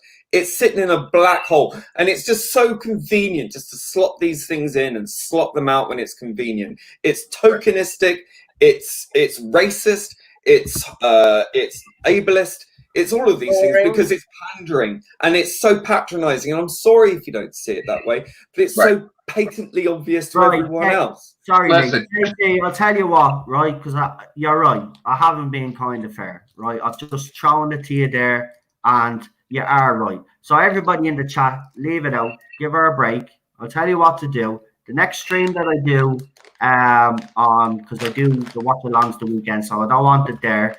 But if you come back Monday into the chat with examples, I'll put them up on the screen and we'll discuss it. Okay? Listen, I just want to say one thing though. If you can find something before we end the stream tonight, you've got about say 45 minutes. If you can find something before the stream ends, let me know. But I guarantee you'll probably find that we have been told that Yaz is bisexual. It's all platonic. Other than that, there is actually nothing on Jodie Whittaker's side to suggest that. Listen, when Ryan was going this way and Graham was going that way, they were done, and it was like the big spider episode, right? Yeah. Yaz invited her to tea, whatever, tea with Yaz. That was it. She invited her for tea. Doesn't mean she's gonna stick her tongue down her throat. It doesn't mean you're gonna have a goddamn get fucking married and fucking adopt kids. Okay? She says, hey, you want to come back for tea? That doesn't mean you're gonna fucking be married. Yeah. So you gotta understand. Okay, Yaz used her credit card and bought the doctor's clothes. Who cares? She was smelling up the place. She was in the fucking outfit for weeks, even at the funeral. Enough is enough. I would have whipped up my credit card too and bought her an outfit. So you have to understand, they developed a romance between Ryan and Yaz, that they loved each other when they're in school. And even then, they throw subtle things that Yaz got jealous that Ryan might hook up with this girl. Or Yaz got jealous that Ryan might hook up with that girl. There is no sense of her being bisexual or her liking the doctor. Well, exactly. Can I just say, as KP says here, as a bi person, I do get huge bi vibes from this. I'm gay. I get no. My gaydar is pretty damn attuned. I have to tell you, not bragging, but it's true. And the other thing is that's projection. That's utter pure projection. And we all do it. Like, we all fantasize that someone is on our team, but they're not. And there's no narrative reason why that should be the case. Maybe it is, but I don't care. I didn't like the Rose and Ten relationship. I thought that, no hanky-panky in the Tardis. That's what the classic era was all about. Does any one of these Jodie fans ever really watched the classic series at all? I really have to start asking that question, because please point me in one direction where you find Tom Baker's Doctor having his wicked way with Romana. I mean, he did it private, but that's another story. But show me. I mean, you know, it's fine having something implied, but it's not even implied. It's no implicit, you know, explicit expression of any of these things that we. All these books don't count. All these books that they came out with, that one author had no idea really about Yaz and made her gay, and then another book that they made the Doctor and Graham date. They don't fucking count. They're not canon. These people are not working on the show. To have the Doctor all of a sudden date Graham like she's into him, no fucking way. So you can't use any of that as any examples. It's got to be only Series 11 and Series 12. And in answer to saying, does it matter, or should it matter, or, you know, is it bad? It's not bad. Of course, it's not bad. But is it tokenistic? Is it pandering? Yes, it is. I mean, look at what happened when we in the first Series 11, we had a gay person turn up. He said, "Oh, I need to tell my boyfriend," or whatever it was, and then he was instantly killed. Right, as is always the case. All right, always screen time. 20 seconds screen time he got, and that's actually catering. And what did Chibnall do? The LGBTQ plus community. What did Chibnall do? What did Chibnall do? He brought in the next season a story featuring 2 gay characters to make up. It was done only in response to that one criticism. Now I don't see him going around trying to think about ways of trying to retcon all the other missteps he's done, like Ryan's disability, or I mean, let's see in season 13, which I'm not going to watch, in season 13, where he maybe addresses the cancer thing with Graham, and that horrible situation where she just looked at him and acted, "Oh, I'm socially awkward." Please, the Doctor's not socially fucking awkward. That Doctor goes across all different bloody civilizations throughout the universe and manages pretty well, actually, for someone who's socially awkward. We asked the Doctor anyway what she thinks. Yeah, you got criticised for actually reviewing that, didn't you? Because apparently you can't, if you don't like this area, you don't go out and buy the merchandise. But I think they don't realise that fans will buy the merchandise no matter what. Even Disney Star Wars fans, they might moan, but some of them will buy, that are collectors, will buy the Disney Star Wars merchandise. Not a lot of them, but worth a lot of money, because no one would have bought them. They're a rarity. And Ian will always collect. Sure, he's gotten the character options ones that are. You're getting the character options ones. Are they there already? They're there already. I got how many out of 6 sets? I got 4 sets to review. Yeah. I didn't get Ryan and Yaz and the Jadoon or the first Daleks. The first Dalek set. Yeah. On their first story. To be honest, I'm not disappointed about not getting Ryan and that. I reckon that will be the least seller, because on one of my Facebook groups, I did a poll. Which ones are you going to be buying? Nothing, no bias, nothing, just a list of, all the figures. Yeah. And the results so far is the least popular is the Ryan and Yaz set. That's the truth. I'm not, I put my vote in and people are voting. The poll is ongoing. How many have voted in the poll, Ian? How many have voted in the poll so far? Find it now. I'm just nipped onto Facebook. Have a look. I don't know where it is. You know what Facebook is like? Nothing is in order. Whereas most popular trailer as well. There's a lot of warning signs that you guys should be picking up on. The fact that the Doctor Who Time Lords Origins trailer is disliked by basically most of the people that have viewed it. There's more dislike to like ratio. If you also go into the comments now, I know all you guys will say it's trolls, but if you actually look, they're actually fans, and they're actually members of the public that are disgusted the direction the show has actually gone in. It's actually quite telling as well that none of you bring up the fact that a woman from Gallifrey multiple experimented and murdered a child on multiple times on TV. We see Tectum inject the child, right? She murdered the child on screen and nobody says anything about that. And you want us to accept that as well as the foundation of the Time Lords. And that's how they got their Nobody accepts that. Well, I'm You'd sorry. be stupid to accept that. We do not condone the brutalization, the experimentation, and the multiple murder of children on Doctor Who. But I none of you will bring that crap up. Yous are more interested in whether the Doctor. That thing is so white. That thing is going to be over. And it's never going to happen, guys, because if BBC do it, and if Chris Chibnall does it, certainly does do it, because we know what the type of man he is, he won't give a crap. But if he does it, he's going to bury the show. He's going to bury the show, and it's not because people are phobes or isms or any of that. It's because there has been no build-up to this for 2 seasons that we've seen the 2 characters, and it'll make no sense. And all the fans in the fandom will realise what it's done for, and it's to pander to you guys instead of actually doing something that means something to you. Develop these characters and actually give you something, a character that you can be proud of, 2 characters that you can be proud of. But he's not going to do it. He's going to half-arse it like he's done in previous episodes. And he brought Captain Jack, a pansexual companion, back just to have him in a cameo. Can I just say one thing about that? By the way, you take that cameo out, right? Yeah. And it doesn't really make a difference to the whole show because Jodie ended up giving the cyber bleeding, the Cyberman what he wanted anyway. So and she killed the human race as well. So she's an incompetent doctor as well because that's how he writes her. Go ahead, Matrix Lord. Yeah, I just want to say something. You knew what Captain Jack was when he appeared. They didn't hide it. He liked men. He liked women. He liked aliens. He liked everything, right? Omnisexual, whatever you call it, right? Yeah. Madame Vastra. I love Madame Vastra. I love Jenny, right? Yes. You cannot, as a writer and you're doing the show, you want to respect the gay and lesbian community, right? You can't just snap your finger and in one episode, Yaz is gay.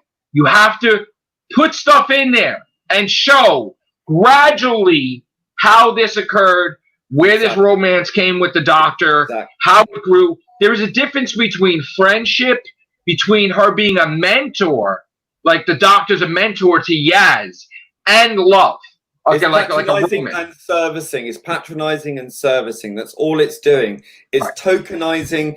Chibnall is just absolutely incompetent with his writing. He cannot develop his characters. No. He doesn't care. He clearly does. I think he's in a job he doesn't really want to be doing because it's coming across that way. He cannot formulate any original characters more than 2 dimensions. Right. Maybe Yaz feels that the Doctor saved her and motivated her to be a better person, that she wants the Doctor to be proud of her. She's running off and solving stuff on her own. And now that the Doctor's missing, she's upset. But that's because she looks up to the Doctor as a mentor, okay? That's someone that greatly affected her life for the better, okay? Her being friends with the Doctor, a friend and a mentor. But there is literally nothing there where there is a romance at all. There is nothing where the Doctor is going crazy, like, oh my God. There's a difference. You have to see the difference. Just like you could see it in the Doctor's eyes with Rose Tyler.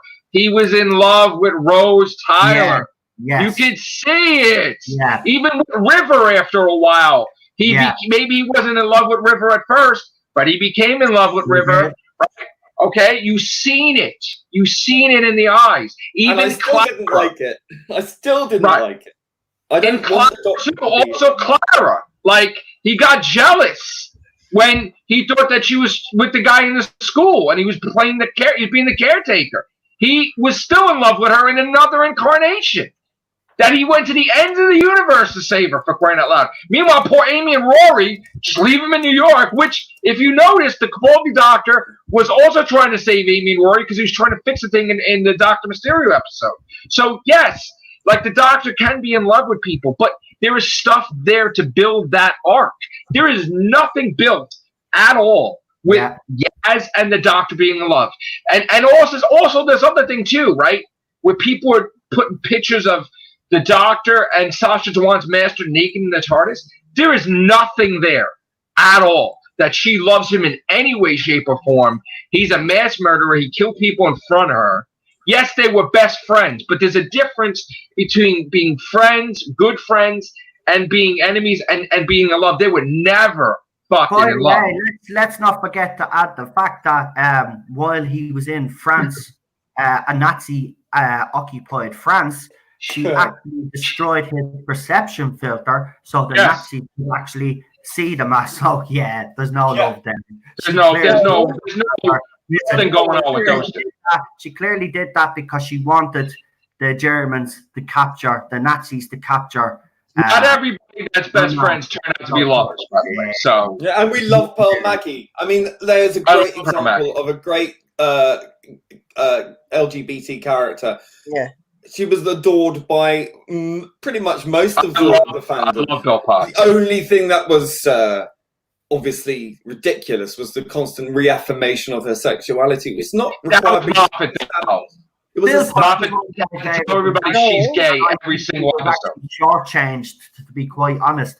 I think she should have been given another season, but we all know that Tardis was built it out to her. Maggie's brilliant. Yeah, well, these same people who say, "Oh, we didn't complain about Capaldi." Two mediocre actors trying to get a story arc, a non-existent one in your head. Well, it exists in your head, but it's non-existent to us. But even two actresses like them, they cannot pull off a story arc like this. They're bland. I mean, we're supposed to believe that Yasmin Khan was bullied throughout our childhood and stuff. Well, that was handled poorly too, though. That was handled in a minute. Character development I've ever seen. That was terrible. It was so ham-fisted. That was bad. So ham-fisted. That's his entire era. Ham-fisted. None of that was in Series 11 at all. About yes. CKP, you're proving something right here, though, tonight. You're proving something right here tonight. You're proving that we actually do have some things in common. We mightn't have a lot of agreements on a lot of things, but you are agreeing on some things. And you're right, that is an uncomfortable scene. I mean, the master could have died right there and then. And what she did was, I'm sorry, it was out of character. Remember, the master has tried for years to kill the doctor and has nearly succeeded. But in fairness, the master's never really. And he destroyed Gallifrey. How? Yeah. How? Does anyone have any answers to that? How? Nothing. Nothing. This is the man that is defended as being this amazing, auteur. He's not. He's shite. He's pure shit. He cannot write to save his goddamn life. And he bores me to tears. I have a narrative in the beginning of the fucking episode that there's no Cybermen left but one Cyberman. And this guy's got two fucking idiots next to him the whole fucking time. And there's a ship with 1 million fucking Cybermen. So you're the fucking biggest stupid idiot in the universe as a Cyberman that you have no fucking clue that there's a ship up there with millions of Cybermen. What do you do when you go there? You stab the fucking Cybermen to death. So now you're having two assholes, you have three assholes next to you. It's like, are you going to stab every Cyberman on the ship that's 1 million fucking Cybermen? What the fucking point of that? And you know what? Yes, the Cybermen were Christmas fucking lights. They had Cybermen Christmas lights that you use as fucking special effects because you ran out of fucking money. Jesus! Well, the Cybermen that they all forgot. Yeah, go ahead in. Sorry. They forgot about one thing. Master says, you'll be first on Gallifrey. When that happened, I went straight onto Twitter and I posted a picture. I think you even retweeted it. No, the 5 Doctors. What was it? Master on Gallifrey with the Cybermen. He worked with them. Now they don't remember him. First of all, you had Missy with the Cybermen. You controlled them and shit. You had John Sim and Missy with the fucking Cybermen. And Sasha Dewan's talking to Cybermen like he never fucking encountered them before. Like, this Master, when she did that thing with him, when she did that thing with him, the perception filter, and he was stranded on Earth for all those years, well, that makes stupid because surely he would have sought out the Doctor, he would have sought out Delgado Master, Ainley Master. You had a timestamp, a Cyberman timestamp that had every face of the Doctor. The moment the master says, I'm the master, they'll be like, this fucking guy fucking used us and killed tons of fucking Cybermen. Let's blow his ass out. But this guy didn't even know who he fucking was. And he's the master. He's the master. Holy He's an unreliable narrator. He is someone that you cannot trust. And yet we're all led to believe that everything that he says is true. Well, everything that he touches apparently is fucking human. And the master says he's half human, yet how could he be half human if he's not even from this fucking universe? And where the fuck is the videotape connecting the dots? Where the fuck is the doctor that fucking person? You know what? I'm telling you, that whole shit is bullshit. Because he never even destroyed Gallifrey. They put it in his head that he did, and they left all this shit around. Because you got to think of one thing, though, right? Exactly. The Time Lords was so fucking powerful. The Time Lords was so powerful. We're able to move fucking Gallifrey from point A to point B, right? Yeah. And they even, I'm telling you right now, I bet you there was a secret thing with the Daleks that they recreated Skaro for them so they wouldn't go after them. Because you don't just recreate a planet like that. And it seems like Gallifrey keeps recreating itself, and so does Skaro. So now, how the fuck do you not know if you have Gallifreyan fucking agents going after the Root Doctor and they're on the fucking galactic telephone constantly? How the fuck do they not know that Gallifrey got blown up by the fucking master with nobody fucking telling them? They have the technology to talk to an antimatter universe. Believe it or not, we don't think Jodie Whittaker is the biggest problem with this show. We think Chris Chibnall and his team. What the fuck he's doing? But I will say this about Jodie Whittaker's Doctor, just to make it clear. I've never thought of her much as an actress. I've seen her in Broadchurch. I've seen her in Attack the Block. I've seen her in most stuff. She is an actress that works great, part of an ensemble cast, and isn't the main focus. Unfortunately, she just doesn't have the grit and determination for the role either. And if you see our recent HBO Max video with the two other doctors, you will see the difference in the way they talk. And it's startling, actually. Listen to the way Jodie Whittaker talks about being in the role to the way the lads actually talk about being in the role, right? You can actually see, and I will say one thing about David Tennant and Matt Smith. Those two lads both regret. They both regret giving up that role. They are so, I'm waiting to hear the way they talk about the fans, waiting to hear the way they talk about when they left the show, how they felt. I'm waiting to hear about Jodie Whittaker. All she goes on about is how hard it is, and you guys know how hard it is, and little girls this, and then what was that other ridiculous video on James Corden where she said little girls didn't have to cut their hair anymore, suggesting that when the doctor was a male, little girls actually had to cut their hair to dress up like their favorite doctor. What kind of rubbish? What about boys? What about boys? I mean, where's their role model now? If you look at all the media, all the franchises across the board, all the male role models have been wiped out. Wiped out. You can't find nothing for Doctor Who for boys right now because they're all pink shirts and fucking. And look at this shit. Everything is modeled towards women right now. Girls like the male Doctor as well because that's just the way it was. That's listen. Whether you like it or not, women got hot under the collar for Matt Smith and David Tennant, right? And the lads got hot under the collar for the companions. There is nothing wrong with that. Okay. I like Matt, actually. I'll have to say all the companions during Doctor Who's era have all been pretty strong women. Most of them. Rose, in New Who especially, right? Because I know you don't know about classics, so we'll keep a New Who. Rose was strong. Martha Jones was strong. Actually, she went off on planet Earth for a whole year to go and tell people how wonderful the Doctor was. She saved his life twice. Very strong woman. Right, then you had Donna Noble and also Martha Jones in Series 4. Two very strong women. Donna Noble would clatter the Doctor across the face if she thought. She put the Doctor in his place several times.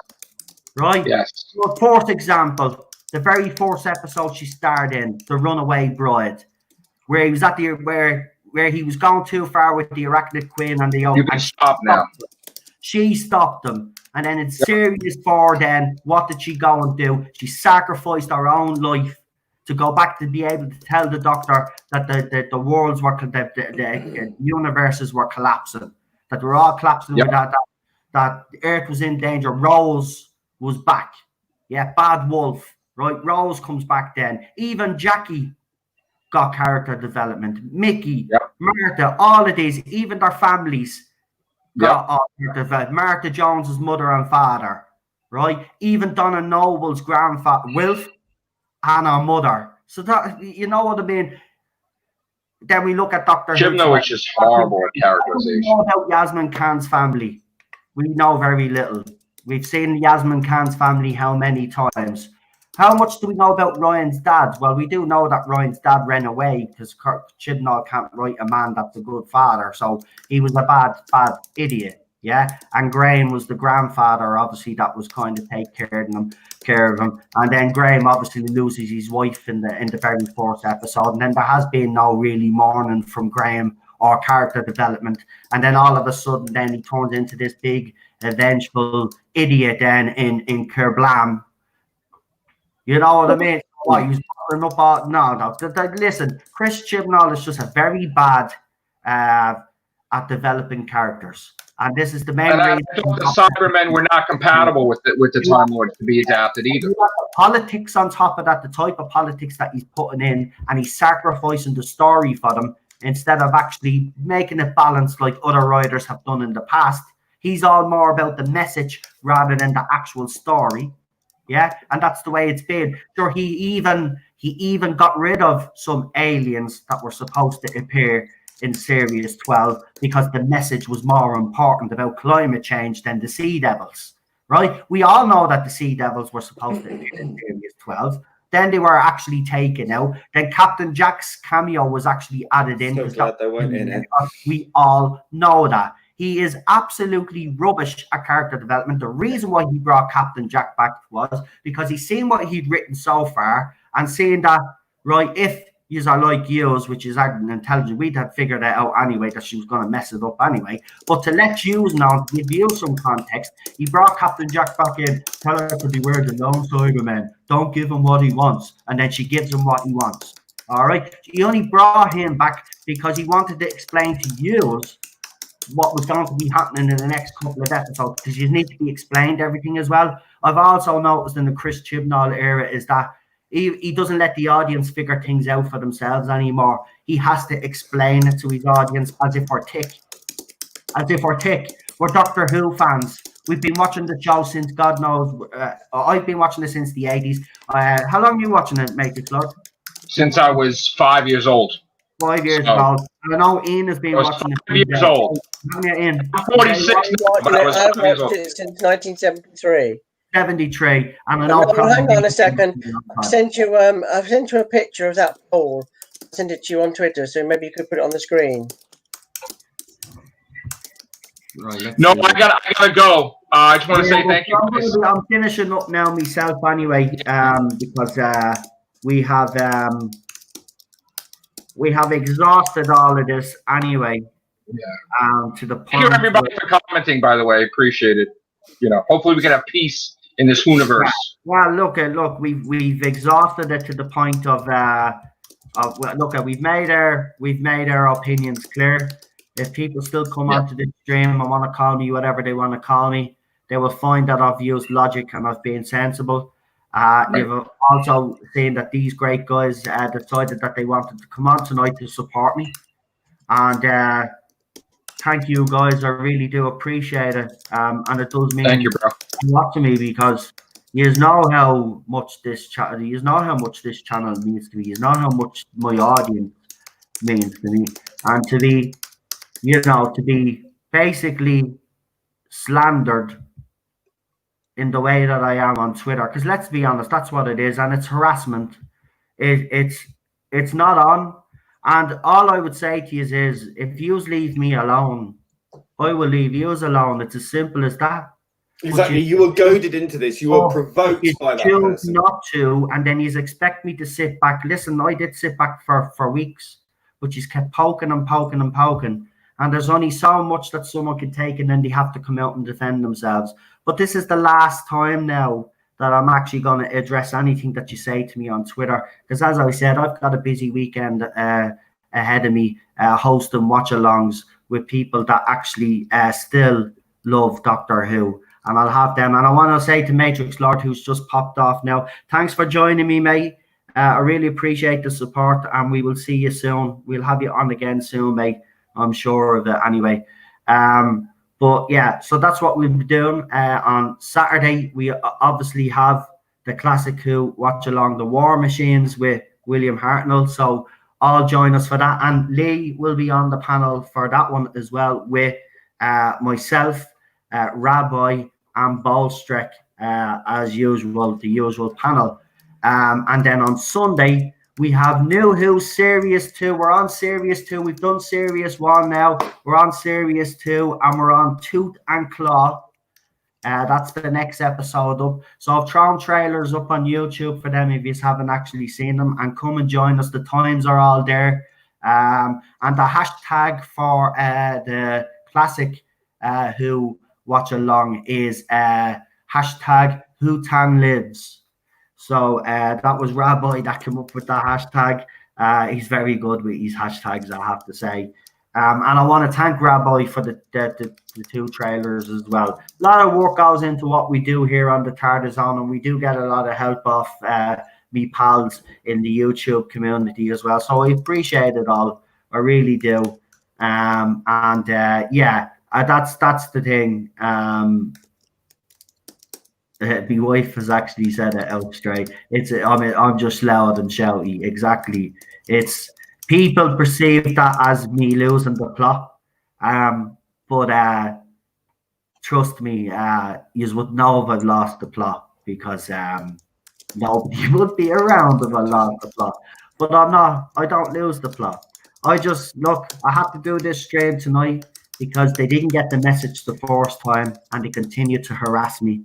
So all I will say to all you guys that joined, that decided to come in and have a go at me, well, if you leave me alone on Twitter and stop what you are doing, well, then you won't hear a peep from me whatsoever. But if you do see me comment on an official Doctor Who thread, or you see a comment that one of me followers or someone that someone follows puts up, and I respond to it, and if you don't like the response, right, because it's something that an opinion you don't agree with, well, then I suggest you use the block button or the mute button. It's as simple as that. You don't have to engage me, and the only reason why I engage you is after the fact. And I want to make that clear, after the fact, right? I've been harassed for the last 2 weeks now, and it's not just on YouTube. It's on Twitter and it's on Facebook. And the kind of behavior on YouTube as well has been absolutely disgusting. I'm glad that YouTube has a spam, because the amount of porn sites that Sumi has actually sent to me on that other side is absolutely disgusting.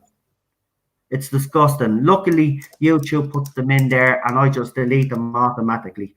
You aren't going to cancel me. You will never cancel me. You won't get rid of me. So just deal with the fact that I have a different opinion and learn to live with that. Because if you don't, you are going to go on being miserable bastards for the rest of your lives. And you know what? That's no way for anybody to live. We've all got one life. It's short. Enjoy it, because it could be gone tomorrow for us all. All right? And that's the bottom line. Live and let live. You know what I say? Live and let live. Right? Do what the hell makes you happy. Yeah? Live and let live. Right? If you don't like what I say, ignore me. Yeah? Simple as that. There'll be no drama. No drama. We tried to walk away. You didn't want us to walk away. You kept poking us.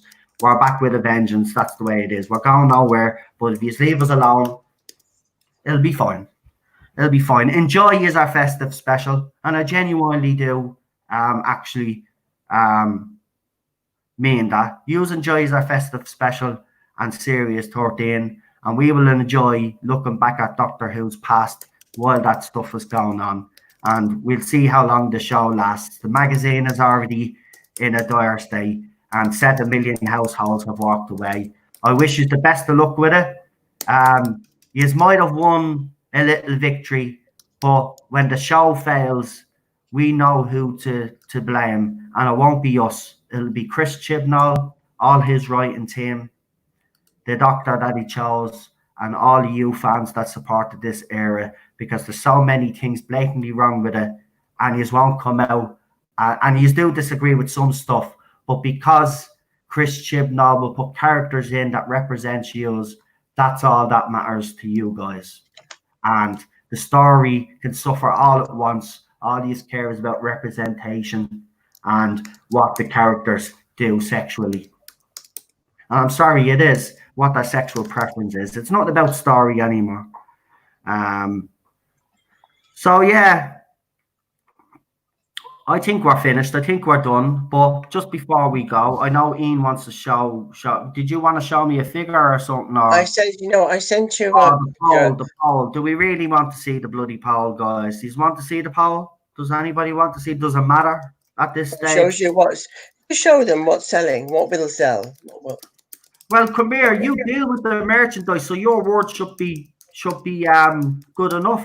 You're the one that you're getting world record, 2-time world record Guinness holder of the most merchandise. If anybody knows anything about merchandise and merchandise sales, I'd say it'd be you. I take your word for it, Lee, because I've seen it myself. We've seen all the figures on Twitter thrown in bread bins for £2 and stuff. We've been posting stuff up for the last 2 years of all of this. We know what state the merchandise is in. Listen, this is why we've got all these audios from old doctors coming out, right? They're not making money. They have to try and make money somehow. Yeah, we know what's going on. We don't need to prove nothing to these guys. They can go and check it out themselves as well. They just choose not to do the research. It's as simple as that. Here you go. It's a quick rundown of all the sets. This is based on people that have voted. It's Doctor Who Action Figure Scenes is the group on Facebook. And so far, companions, the question is, which of the BM sets are you likely to buy? It's individual listing and then all of them. So we have 83 votes for companions of the 4th Doctor, 86 votes for the Claws of Axis set, 58 votes for the 2nd Doctor set, History of the Dalek set number 1, 48 votes, History of the Dalek set 46 votes. Yeah. Last one, Friends and Foes of the 13th Doctor at 38 votes. And then all of them, 38 people are going to buy so far all of the sets. So the lowest one is Friends and Foe of the 13th Doctor. I said ages ago, nothing to do with me. Put the vote up there. And the top one is Companions of the 4th Doctor, Unit and the Tardis. They are the top 3. So if you're going to be buying them, folks, they're the ones, and you want them ones, get them as soon as you can. Don't play. Don't say, I'll get them next week. I wouldn't mind myself now. Out of those foes of the 13th Doctor, I would actually buy the Judoon, personally, because I do like the Judoon. They were part of the RTD era, so I class them as a kind of an RTD villain, not really a 13th Doctor villain. But I will say this, and we have been praising certain elements of the show, by the way. I did actually say I like the way the Judoon. I can never get that right. I always tongue twist. Yeah, I always have liked the Judoon, and I have to say, I have to be honest, I thought they were actually badass in that episode. The only problem I had with that episode is we got to see what happened later on, which opened up a whole can of worms for the whole timeless children nonsense. And then, yeah, we don't look at. And you know what? Actually, and I'm going to say this, Roots Doctor was on screen how long? How long was Roots Doctor actually on screen for? I don't know. I didn't watch it. Right. And it doesn't matter, right? It wasn't 2 years like Jodie Whittaker. In the few minutes that she was the Doctor, she was more of a Doctor than Jodie Whittaker ever will be. And the fact that Chris Chibnall wrote Roots Doctor to take the piss out of his own creation, his own female Doctor that he made such a big deal about with the breaking the glass ceiling trailer and all that, right? he basically retconned with the timeless children as well. And you guys support this man and think this man is some sort of genius. I'm telling you, Ruth's doctor. Yeah, I don't agree with any woman being the doctor because, being honest, as I said, and I've always said this, and I don't care if you call me sexist, the doctor was a male-dominated role and should have stayed that way. We got a female doctor. It hasn't worked. Could it have worked with a different actress? No, because we'd still have Chris Chibnall. With a different showrunner, yes, there's a possibility, but I know there'd still be some resistance from fans. But I can tell you one thing, it wouldn't be bad as it is now. It wouldn't be bad as it is now. Do you know why? Because the actress that they probably get in would respect the role. Jodie Whittaker does not respect the role. She said very interesting, the HBO Max video. She said something along the lines that she puts her own take, you know, because you've got to put your own take on the role. No, you don't. You cosplay David Tennant and Matt Smith. You don't put your own take on it because you haven't been written that way, unfortunately. And that is down to Chris Chibnall. But again, it's because you haven't done the research. And then when you did decide to watch it, you got scared. And you decided not to watch it anymore. Whereas you should have watched it until your fear went away. You should have researched it. You should have come out and said positive things instead of doing the stylist video and actually belittling fans who had a problem with your casting. They were entitled to that, whether you agreed with it or not. And yes, we will say, and I want to make this clear, we know there is a sexist side to the fandom. We know there is a racist side to the fandom because it reared its ugly head Jordan Sasha and Joe Martin's announcements, right? We've seen that. We do not condone any racist behavior, right? And by the way, Sasha, again, there's some people that actually follow me that don't like him at all. I personally think he's probably one of the best masters that we've had in New Who. So there you go. I love Sasha's master. When I got the news that he was going to get, and by the way, I got the news that he was going to be the master before everybody else. I've already proven that anyway. But when I found out he was going to be the master, I was absolutely delighted because I know the caliber of the actor that he is. I know that he's actually a good actor. Now, I know there's some people here that don't like him. That's fine, fair enough. But for me, he floated my boat. And I liked the way he portrayed his version of it. But we'll have to see where he goes. And you know what? The fact that the actor himself had to come out and try and preempt apologize to fans because of what you were about to say, because he thought to be a bit of a backlash. I was one of those very first people that came out actually, and if you just go through, because I bet you have gone through my Twitter account where I'm to call, you will find that tweet where I actually say nobody blames you for what happened in the Timeless Children. That's all down to Chris Chibnall. He is absolutely fantastic as the master, in my opinion. And Lee, just before we actually finish up tonight, Ian obviously added that, and thanks Ian for those numbers. That's look, we didn't need them anyway because we know it's gone, and the merch, only classic merch. That's what's surviving is the classic merch. But Lee, is there any? Because I can hear you typing away there, busy bee. Is there sorry, I put myself. Is there a final thought? Do you know what, Lee? It's only appropriate that you actually have the final thought on the channel. So just before you do that, I just want to thank you all for joining me tonight. I want to thank all my moderators that didn't actually delete all the comments. I'm actually glad that some of the comments, if all were left in the chat. It's only fair that people see the live chat, and as you know, when the stream goes up, the live chat will rerun. So yeah, we'll leave it there. Don't forget to join me Saturday, Sunday, Monday, and then Wednesday, and then we do it all over again the weekend. So we're very, very busy. We've got a lot going on. I hope you can all join me because we don't just we don't highlight issues like this all the time. It's only when we're pushed so far. We like to do other stuff on this channel, so that's what we're going to do. So before I do, Lee, Ian, if you could, if one of my moderators could put Ian's channel up, if they could put Liz and Matrix Lord's channel. No, you don't need to put mine. I just put Ian's. Right. I got nowheres to sell. Right. So.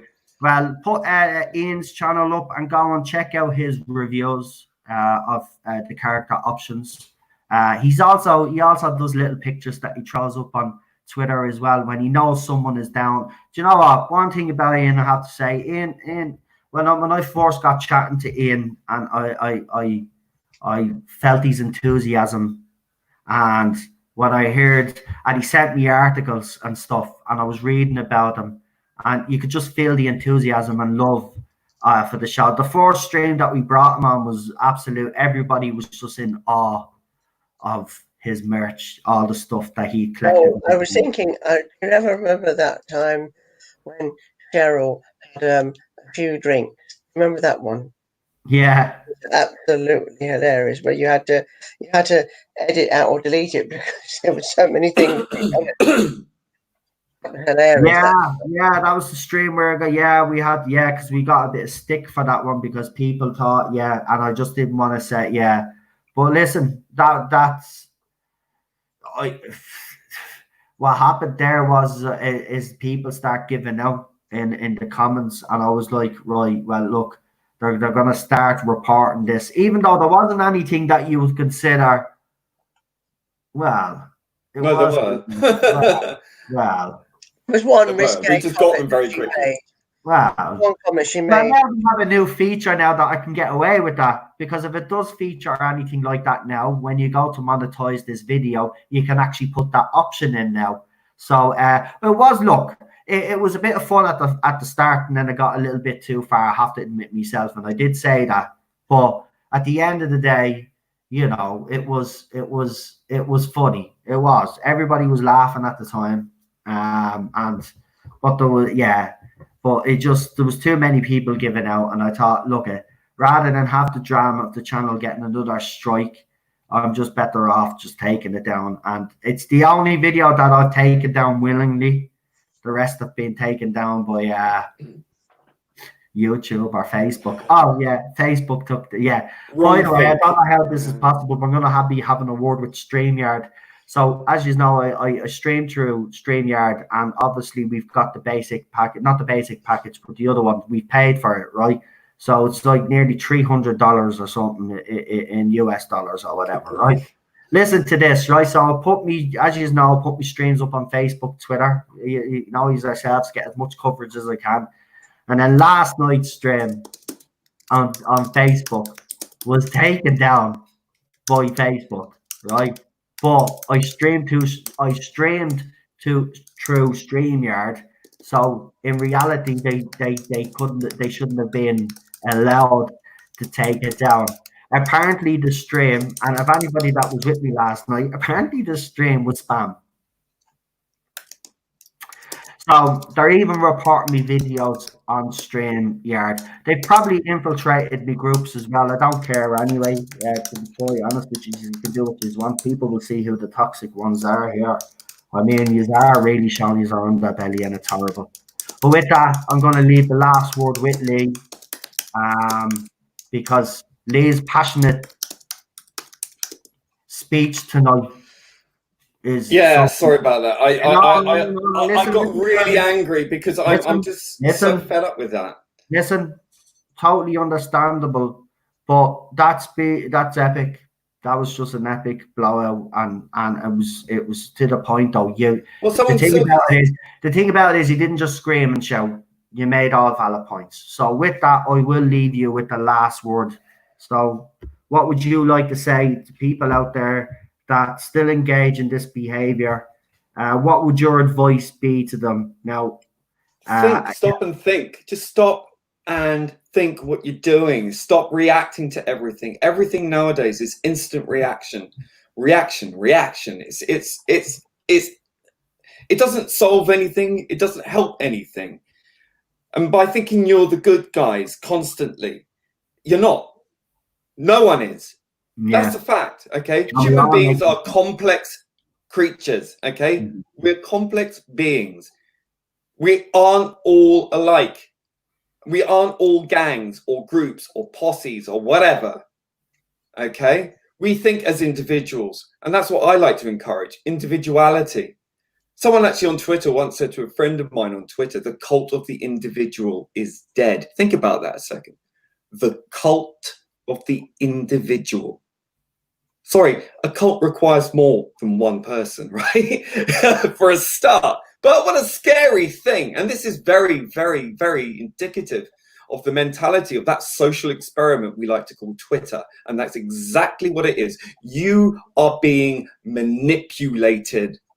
Your entire thought processes have been colonized by a bunch of weird philosophers who base their entire premise of their postmodernist, restructuralist beliefs on some couple of French crazy dudes from the 1960s, Derrida and Foucault, right? These people have instilled within academia this brainwashing, this turgid, rancid belief where you parrot, whether you do it willingly or unwillingly. You are either peer pressured into it, or you are put through this process by a group of friends. You may remember one time in your life, maybe in online, maybe in real life, but you were pressured. You felt like you said something wrong and they educated you. You might feel at the time that you were put in your place or shamed. This is Maoist. This is exactly what the communists did in China during the Mao Revolution. Okay, it's called a struggle session. I just seen something on Twitter and it does need to be addressed. So apparently now they're trying to get David Tennant, Georgia Tennant, and John Barrowman basically on board. They've put up a 28-second video and they're basically saying Barrowman will give them a lashing as well. We should get and ask Georgia Tennant to get Georgia Tennant's husband to tell them to F off. Barrowman would give them a lashing as well. So they're now going after the people in the show to pile on and attack you. Is this? Yeah. Okay. This is ridiculous. Okay, this is utterly ridiculous. It's we may moan and complain and rant about the showrunner and the actors in this show, like a lot of people do in their own lives about any other topic. Okay, fandoms across the board are passionate, one way or another, and these divisions happen. Okay, but it's happening across the board in so many different franchises at the moment. I don't know if the Doctor Who fans from the other side seem to understand that this happened with Star Wars. This has happened with Star Trek. This is a concerted effort by the very same people who have indoctrinated you with this postmodernist ideology. Now, it is an ideology, or anything that says critical theory in it is based on that ideology, whether it's queer theory, whether it's any other of these critical theories, race theory, all these other things. They're all there to manipulate and divide and conquer. Okay, it's a manipulation. On Twitter to go and watch the full stream as clips are taken out of context. So they put the clip up where Matrix Lord is basically saying, well, people, if you want to attack us, well, why don't you show your faces and stuff like that? And it says, okay, so this is what you'll not call spreading hate, is it, at No Zone? So I have retweeted that tweet and I have told people for more context, go and watch the whole thing. Stream. And to read the chats. And I would urge you all that have come onto this stream to have a look after the fact. But they're quite happy to dogpile on you and to go on a sort of Twitter war with you. And on Twitter, they know that they have the majority voice on Twitter because Twitter is insane. It's fucking insane. It's not the real world. It's not the majority opinion within the world, because if that were the case, Brexit wouldn't have happened and Jeremy Corbyn would be PM right now. It didn't happen, but Twitter said it would.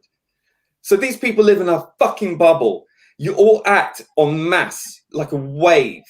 You don't think for yourselves. You don't stop and analyze anything. You've all been given to you off the peg a belief system. You've replaced the void in your life with a new religion. And that religion, like any other fanaticist religion, will always, always believe that they have the moral high ground, that they are right, and that everyone else is wrong, is the devil, should be persecuted. You are the very thing that the left used to stand against, authoritarianism. Okay? Exactly. When I grew up I never voted Tory in my life. I never voted for them. I always voted Labour my entire life. I came from the left, and now I am politically homeless because none of you are acting with any brains.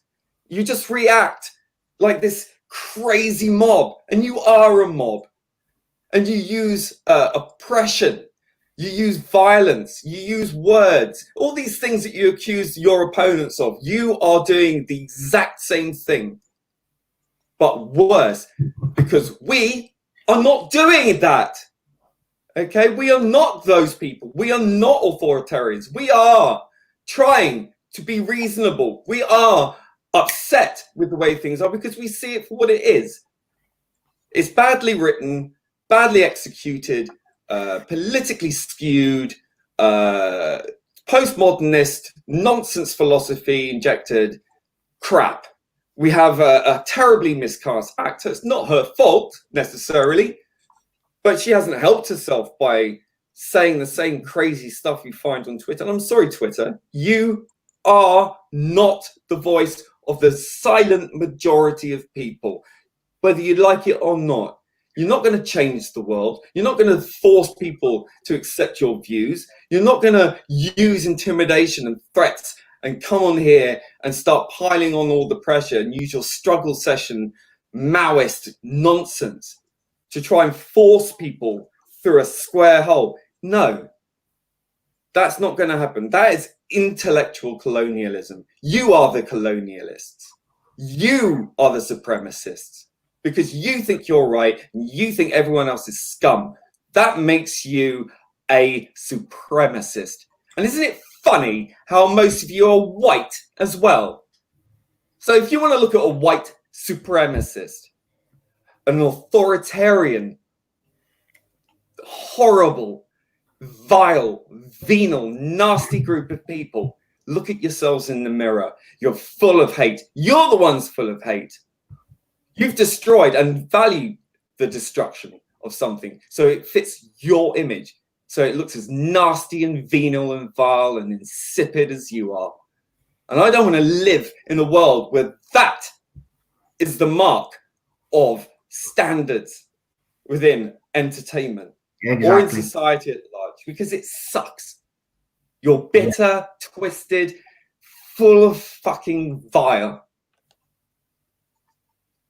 I'm with that. I don't even know what I don't even know, because it's like I know I'm going to be talking here to a brick wall. I will just follow up with this though. I will be disappointed if John Barrowman, David Tennant, and Georgia Tennant actually fall for this. I would say to them, they should not be going up. We don't do that. No. Have you ever tweeted at anyone from the actors or anything like that on Twitter? Only John Barrowman when he's put up a funny video when it's hilarious, like the one he did, the TikTok video that he got criticized for. I actually went on and showed my support. Ian also, I think, did so in the same thread. Again, I was one of the first ones when I heard it because Cheryl was the one that let me know that John Barrowman was on Instagram giving out about it, and I actually spoke about it on the stream as well. John Barrowman's entitled to do whatever he wants to do in his own home on camera once it's not anything vile, and he doesn't. And sometimes he might, touch the line, but he never crosses the line as far as I'm concerned anyway. And he shouldn't. It's not right. It's not right. It's not right. And I know Georgia Tennant has different views to me, and I know David Tennant has different views to me. Yes. I don't attack them because of their views. They're not attacking me because of my views. So I do hope it doesn't happen, but they won't cancel me. And what do you think is going to happen anyway, even if they did say something? It won't happen. It won't happen. These people are professionals. That somehow I'm going to go off Twitter and I'm going to go off YouTube. That's not going to happen. And another thing, how are we supposed to know that these trolls, these faceless trolls? I don't show my face. Why? Because I haven't had a haircut in 2 months, right? I don't want to be online particularly. I don't want a fucking YouTube channel. I don't want any of that. But when I feel that I need to speak, no, lets me on. End of. Okay. The thing is, we don't know who you are because you keep changing who you are and coming up with different accounts, different names. How do we know you're a teenager or anybody? We don't know who the fuck you are. Exactly. We don't care who you are. We go by what you're saying and what you're doing. You're provoking this. We just want to be able to have our little gripe and our little moan and our little rants any way we fucking see fit and choose, because that's our right. Okay, exactly. You don't come on in here and then start insulting people left, right, and center en masse. Do you know how fucking ridiculous that is? So ashamed of the gay community right now, the LGBTQ, whatever the fuck it is anymore. I don't even know. It used to be simpler. Every letter of the alphabet. It's bollocks. Bollocks. And I don't blame people for beginning to doubt the LGBTQ plus whatever. I don't even, half the time I think, well, maybe they're right. Maybe they are right. Because if this is what it's boiled down to, this oppressive little fascist organization that the so-called community is. You don't want that and part of it. It's become thought policing. It's all about microaggressions. Exactly. And everyone's this and everyone's that because they're not a far leftist. Why would I want to be part of a fandom that your sexuality is not a political ideology. It's not. Your sex is irrelevant. Your sexuality is irrelevant. Your race is irrelevant. You're a human fucking being. Behave like one, and maybe someone else will treat you like one as well, because you're acting like a wave of hate. Because you're intolerant. You have respected me, so we are talking about how we feel about a show. We're feeling about how we feel about Doctor Who. What we see is wrong with it. You may disagree with that. That's fine. That's fine. Knock yourself out. You have a voice louder than ours. So what's the problem? Exactly. And listen, we could go on about this all night, but it's going to get us nowhere. And, hopefully we don't have to highlight. I'm sorry, no. I'm sorry. You've been treated this badly by people who are supposed to be a part. I'm still even getting it on Twitter that the Doctor is boy and pansexual and all this crap. Right? They can say what they want, have your little fantasies. It's a power grab. It's all about power grab. Everybody has fantasies. Even us as Whovians have fantasies. But you know what the thing about it is? We don't try to enforce those fantasies on the show because we know they wouldn't work. So we keep them as fantasies. That's why they are fantasies. So listen, as I've said before, and people that are still watching me live that have come in late, I would suggest that you watch the stream from the beginning before you make any judgments on what the other side are saying, and listen to everybody that has spoke on the panel, and look at the live chat as well and see how they have behaved as well. Listen, at the end of the day, I will make this clear. My last point, I do not condone any harassment or bullying or racist behavior in any way, or nor have I. Any behavior, right? So for any of you that follow me, this is a message to you. I don't want you to be going and talking to these guys on Twitter anymore. If we ignore them now, which is what I plan to do, they will go away. And if they don't go away, they're talking to a brick wall, because I won't be responding back to them after this stream. And I think the rest of you should do the same. Now, for the other side, I don't care if you continue your crusade against me. I'm going to continue what I do on YouTube because I love it and because I have people that actually depend on me. And yes, they do depend on me. They depend on me to be the voice and to give them a voice. And I will continue to do that until the day I die. Don't ever be bullied. Don't ever be bullied into a corner. I've been bullied all my fucking life. Same here. By the state, by the fucking the greatest upbringing with school and college being bullied. All of it. I know a bully when I see it. Noel is not a fucking bully. I've been bullied all my life. If he was a bully, I'd have called him out. He's not. You lot are the fucking bullies. Look at yourselves. Look at your fucking selves. You think you're rebellious. You think you're special. You think you're part of something. You're part of shit. Because all you do is look constantly to be oppressed and to be the victim. And I'm sorry, I don't want to be part of that. I don't want to be part of a community that sees itself as a constant victim. I am not your fucking victim trophy. And that's what it boils down to. And Ian has to leave, so we will leave it at that. But that's what it does boil down to. You're making other people in the community feel victimized. And do you not think they have been victims long enough, especially the older generation in the LGBT plus? Oh yeah, they treat us like shit. Like shit. Right? They had to deal with a lot. You're old at 25, by the way. Now you just want to say that things are happening that actually aren't happening, and say, oh, actually, I put up an interesting video actually because I just wanted to show you guys and actually show that they've made huge strides when it's come to diversity and the amount of LGBTQ plus characters that they actually have in mainstream shows. Streaming services like Netflix actually lead the way. So there has been an increase, and it increases every year. Now, the best thing about this is, and the reason why I bring it up is because most of them are reoccurring characters as well. A lot of the percentages of them are reoccurring characters, which means that the people that are actually writing these and developing these characters actually give a damn. Right? When Chris Chibnall does it, he inserts one in, says, oh, look at me, I have a boyfriend. Bang, killed by a Dalek. That's his character development. That's how he furthers rights. Sexuality is not a character. Right? It's tokenism. It's not. It's just playing with you guys. It's not proper representation. It's absolutely disgusting. And yes, no. Can I just interject and say, one of the main people fighting for you guys on this channel.